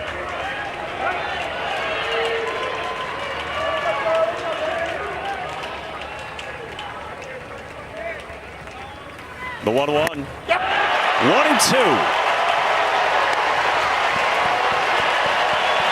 Virginia today, 1 for 7 with runners in scoring position.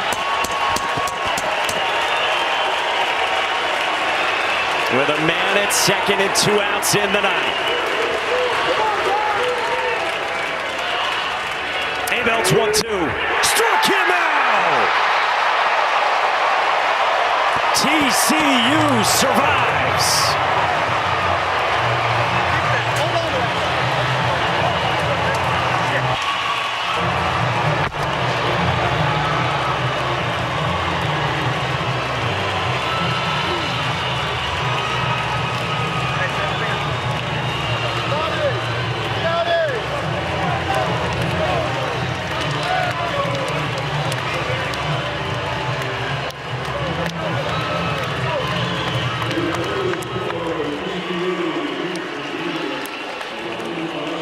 Heartbreak on one side and the journey that continues in a magical second half of the season for this Horned Frogs team.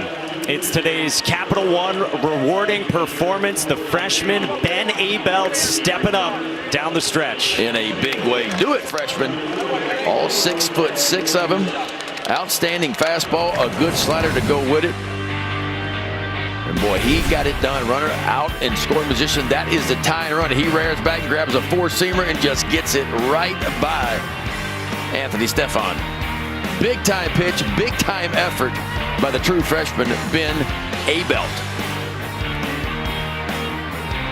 Came on in the 8th and got the last couple of outs against 2 and 3 in the Virginia lineup, and then storms through the likes of Teal and Anderson and then Stefan in the 9th to lock it up for the Horned Frogs to stay alive in this elimination game against Virginia.